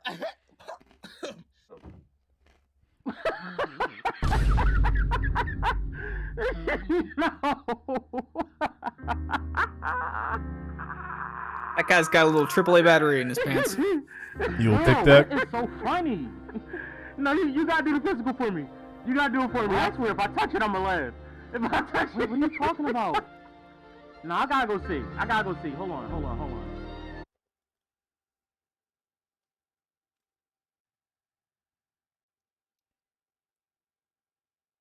He's gonna bust out laughing. I'm a grower. Like, this is not even my full potential. Oh my! A little snort almost got me. Snort almost got me too.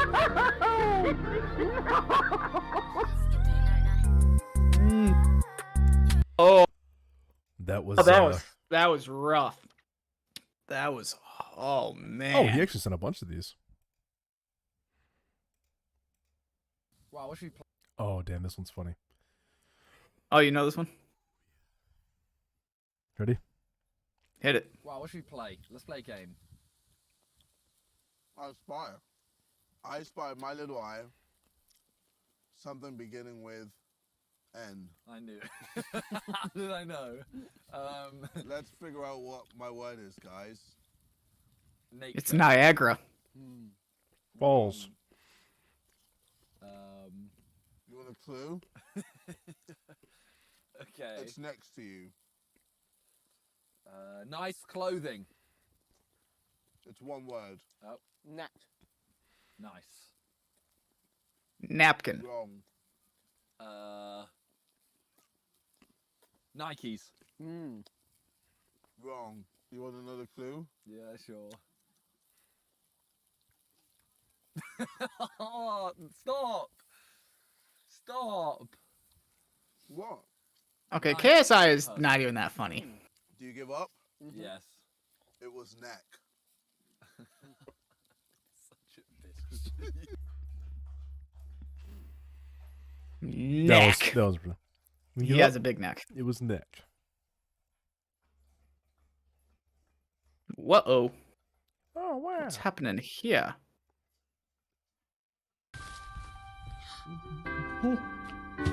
Oh, that first one was hilarious, though. Yes, It it almost is. got me. Um. This isn't even my final form. Oh, man. The fuck? Why is it not popping up on my stream timer's not even open right now. Oh, yeah. Where's the counter? Damn it. All right, Echo. We're not gonna be able to do this one. I'm sorry. Bummer. I'll figure out the next one how to do your the MP4s you sent. But this. Are you still open on this what I sent you, or did that close? You just minimized it. Okay.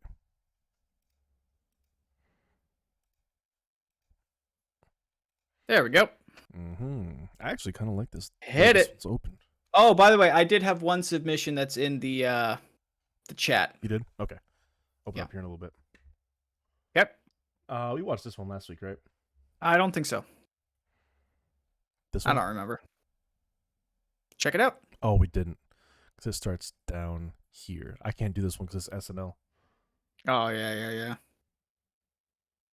Racial stereotype draft. So far, with their first round pick, Asians have selected good at math. Now, with their next pick, Latinos select baddest females. Baddest? It's American slang. Bad means like sexy. Now, the next pick goes to Asians again. Okay, let's see our options. Bad means sexy? Well, This one. no. And the Asians select bad drivers. Sexy driver. You should probably explain to her how this works. She's straight from headquarters. She doesn't understand. Anyways, with the next pick, the African Americans select athletic AF. AF is an acronym. Athletic as fuck means super athletic. Oh, that's a good one. Now I've decided to give Asians another pick because their last pick really sucked. Thank you, sir. Oh, I really appreciate it. This one. Wait. What did you choose? Small, peaceful people. And Asians choose small PP. PP is an acronym. And welcome back to America's Oh, racial man.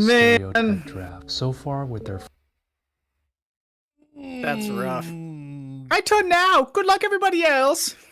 Good luck, everybody else. That one was hard. That one's hard for me. Whew. Athletic AF. Yep. The acronym. Small PP. I love it. Peaceful people. Peaceful people. You ready? Perfect. Alright, let's go. Say perfect. Perfect. Say perfect. Perfect. Say perfect. Perfect. Say perfect. Fuck it. What? Say perfect. Fuck it. Perfect. Say perfect. She's going Perfect. places. Say perfect. Perfect. Say perfect. Perfect. Say perfect. Fuck it. What? Oh, my cheeks hurt. Say perfect. Fuck it. That That makes was me adorable. so happy. I hope That to God was I have a daughter adorable. like that one day. Oh, Lots of man. people want chicken fingers, but very few want to finger chickens. Lots of people want chicken I saw that fingers, coming. but very few want to finger chickens. Some of these are me laying in bed at night, like 2 in the morning, 3 in the morning, trying to sleep. Mm-hmm. I laugh so hard. All right, time for my submission. All right. Is that in general? The one drawback to doing this as frequently as we did is that I have a hard time finding funny videos in time. Yeah. So, you might want to scroll up a little bit because on our stream, I'm only seeing. I got it. Like, okay. Like from the boobs down.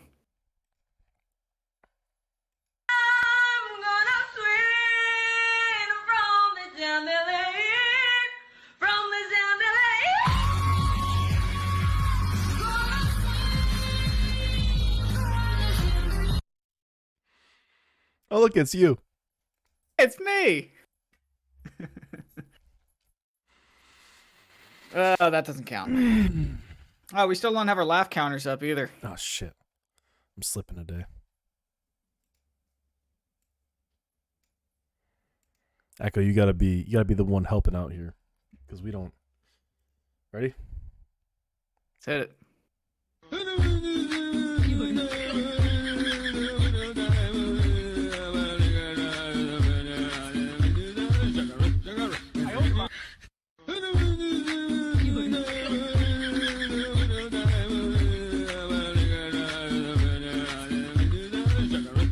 Kinda hot. Why are we still watching this? That almost got me. I laughed so hard last night to that. All right. When I try to start my truck in winter. I heard something. When I try to start my truck That's so in winter. mean. Would you try to start a Humvee in Minot? When I try to start. Ooh. Woo! Oh man. Goes at 0-0 still. Oh man. Yeah. All right. Well, I heard a, but we'll keep it that way. You sure? Oh, I heard one. Ready? Have you ever had someone look at your cup and go, what is that, fucking coffee bean? What, you can't afford Starbucks, bro? Why would you wait on that line when 7-Eleven got the same fucking coffee? No, it doesn't. No, it It's doesn't. that same, listen, that Brazilian Bold will keep you up for 3 days. That's what ISIS drinks. Don't tell me my fucking business. We think ISIS drinks fucking take coffee? Fuck you. They drink fucking Brazil. You ever drink Brazilian Bold from fucking Dunkin' Donuts? Fuck you. Fuck. Oh, damn it. Have you ever had Gotta someone do it look again. at your cup It wasn't and go, over. what is that, fucking coffee bean? What, you can't afford Starbucks, bro? Why would you wait on that line? I love when Joey Diaz. 7-Eleven got the same fucking coffee. No, it doesn't. No, it It's doesn't. that same, listen, that Brazilian Bold will keep you up for 3 days. That's what ISIS drinks. Don't tell me my fucking business. We think ISIS drinks fucking take coffee? Fuck you. They drink fucking Brazil. You ever drink Brazilian Bold from fucking Dunkin' Donuts? Fuck you. Fuck you. Dunkin' Donuts. Fuck everybody. Fuck all you dumb motherfuckers that pay $8. Look at me. Antibiotics and anti-fungus. Go to Dunkin' Donuts and get that Brazilian fucking Bold and come back and see me. That's liquid fucking meth. Have you ever had That's liquid fucking meth. Oh man.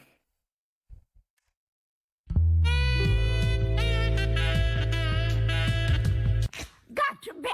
Thought you were getting the piece of cake, but you're getting this snack instead. What the fuck? Gotcha, bitch. Thought you were getting the piece of cake, but you're getting this snack instead. Dang, Grandma, get it. Oh, that was close. Wow. Oh, I'm crying. Oh man. Woo! I've seen like 4 or 5 of those videos, but that grandma. Oh, Gotcha, bitch. gotcha, bitch. Oh, Man. All right, moving on. I got a message for all you liberals out there. You want my gun, my firearm? Come take it from me. Just walk through my door, come into my home, and take it from me. With your weak, soft, liberal, girlish hands. Just try to put those hands on me. Those soft, liberal hands. Put them on me, on my body. Just slowly, gently dragging your fingers up and down my arm, giving me goosebumps. This is You devolving want in my a gun? hurry. Come kiss me for it. But not like right away. Don't be too obvious with it. Let's do that thing where our faces get close to each other. And you know what's going to happen. It's just a matter of time. You just stare at each other's lips. But you're waiting for the right signal to give yourself over to them completely.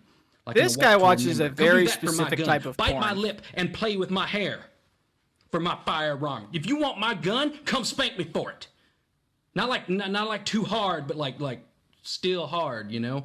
Like hurt me but make me feel safe at the same time, you pussy liberals. I got a message for all. Yeah, he watches a very Hurt me. specific type of porn. Make you feel safe at the same time, you pussy liberals. Oh. Yeah, that devolved quickly. Oh, I believe it evolved quickly.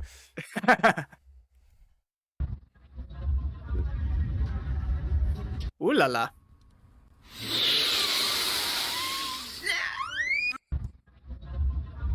Wow. She did that on purpose.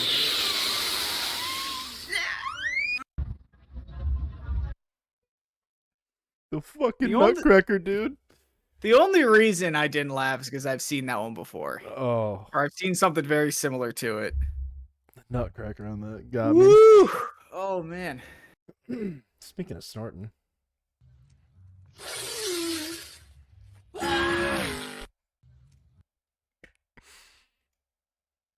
Okay, I see you. Hi, Dick Williams here with Little Dick Bank Clearance Services. Ain't no job too big, no job too small. If you got permits, non-permit, legal, illegal, it don't matter. We can get it done. There ain't no bush too thick Little Dick can't get into. You can take that to the bank.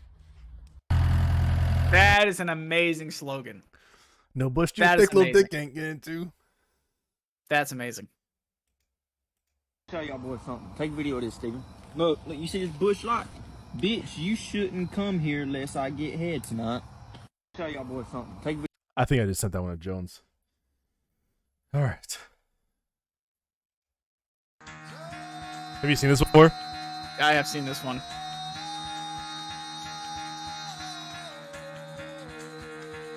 I love this. It needs to be my alarm, actually. Get the fuck out of bed, bitch. Go.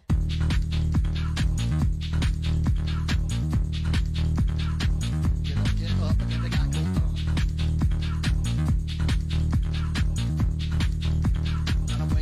Time to wake up, bitch. Get up. He's killing it. Get up. Get up. Not funny, though.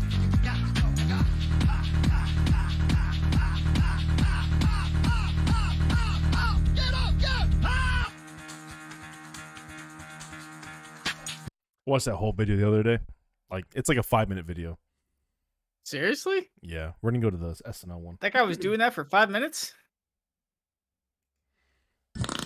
Whoa, easy there, Greg. That wasn't me. That was the ketchup bottle. Are you sure about that, Dad? Yeah, I'm very sure. I didn't cut a fart at Thanksgiving dinner. I wouldn't do that. It's not who I am. It's not who I am. It happens You know this every one? year. The ketchup bottle makes an innocent noise, and everyone thinks you ripped one at the dinner table. They say they believe Oh, you, man. but Did I ever you tell you know the what story they're about when thinking. my shampoo It's bottle made did that to every me in tier Thanksgiving 2? a living hell. Until now. Introducing Heinz Relax. Now, squeeze the bottle, it simply lets out a relaxing sigh. Honey, can you pass the ketchup? I'm sure. Can I just say I am so grateful to be here. What was that? That was the soothing sound of Heinz Relax. Looks like this bottle's almost empty. That sounds like a relaxed sigh. I know. That ain't what that sounds like. Hey, everyone just relax. Spare yourself from further embarrassment with our whole Oh, family that's of awkward. Heinz Relax products. Glass bottles, mustard, even mayo. It's a dude. Absolutely. Wait, where are you going with that? My room? No, put that down. The boy loves ketchup, just like his old man. Heinz Relax, now available at your local supermarket. Must be 18 or older to buy. Actually, hey, I need you to look up one for me real quick on YouTube. Look up a quilted northern rustic weave.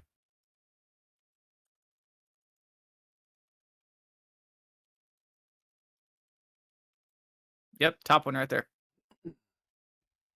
There you go, top one. Authentic, bespoke, raw, artisanally crafted toilet paper, hand pulped and hand perforated the way toilet paper used to be. Come with us as we roll back 100 years of innovation. Introducing Quilted Northern Rustic Weave. Craft you can feel in every square. It's tissue that's genuinely tree to toilet. For a more memorable bathroom experience. New You burning Quilted down Northern south. Rustic Weave. Also available in small batch, cedar loom, and extra virgin birch. Quilted Northern Rustic Weave. Designed to be remembered. Extra virgin weave. Extra virgin birch gets me every Take a video time. of this, Steven. Look. Well, we have neither of us Oh left. man. So Wow. Wow, did we tie this one? well, we gotta find a tiebreaker. Ooh. What was that? Oh, how do I do that?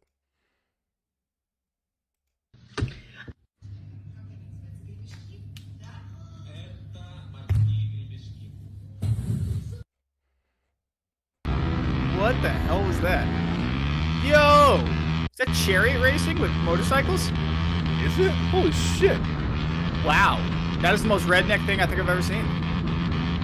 That is violently redneck. It's also by Shooter Jobs. In a very classic way. Boobies. Why do you got a bunch of naked ladies on your TikTok dashboard? Why don't you have a bunch of naked ladies in your TikTok dashboard? Oh, I met this chick right here. She's in politics in Israel now.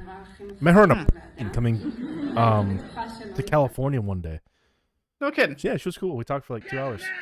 Well,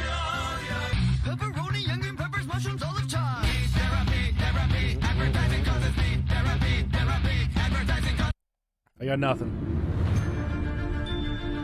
Well, call this one a draw? Can we leave it on a draw? Going to a 2-week? I mean, we can. Do you want to This will give us plenty of time do the to ultimate tiebreaker? Oh my god, you still have it? Of course I do. All right. Let's do it. No facial expression whatsoever. At all. At all. Oh, it's on TikTok. My bad. For the people who have never seen our stuff before, this is hands down the funniest video we have ever seen we've ever shown on our Try Not to Laugh. And it gets us every time. I still need you to send me a version of this that I can access or I can save to my phone so I can show people. Because this is hilarious. It is that All right. Let's do it.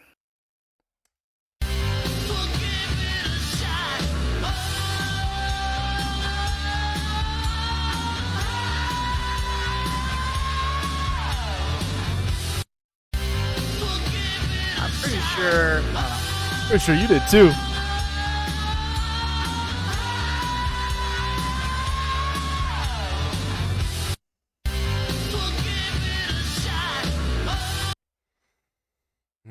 Oh, I thought you were gonna do it again. Didn't cut the cake.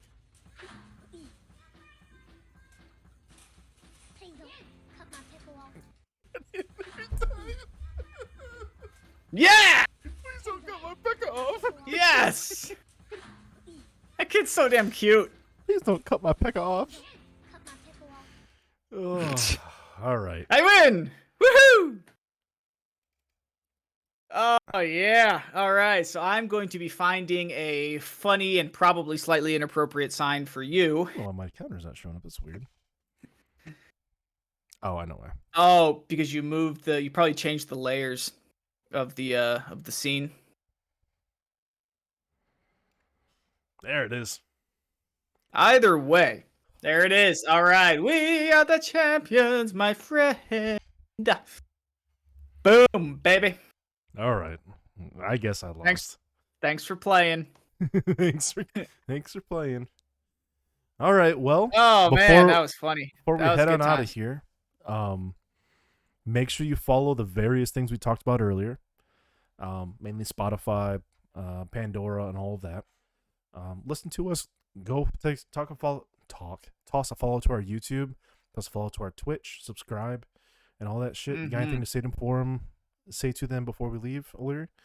No, we appreciate all y'all listeners. I can't wait to hear about y'all's input about barbecue sauce from around the world. Ranch. I'd love to, or your lack of ranch around the world. Yeah. We're looking for as much user or listener input on these episodes as we can. Like I said, the doublefeedpodcast@gmail.com is the best place for you to put submissions, debate topics, and you laugh, you lose submissions. Also, please, if you are watching these segments on YouTube, please comment. That will spur some discussion from us in the future. So we look forward to that input from you guys. All right. We won't be back until the 16th. So That's we'll right. have plenty of stories and content I hope so. around that time. See you guys later. Alrighty. Take it easy.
Are we done?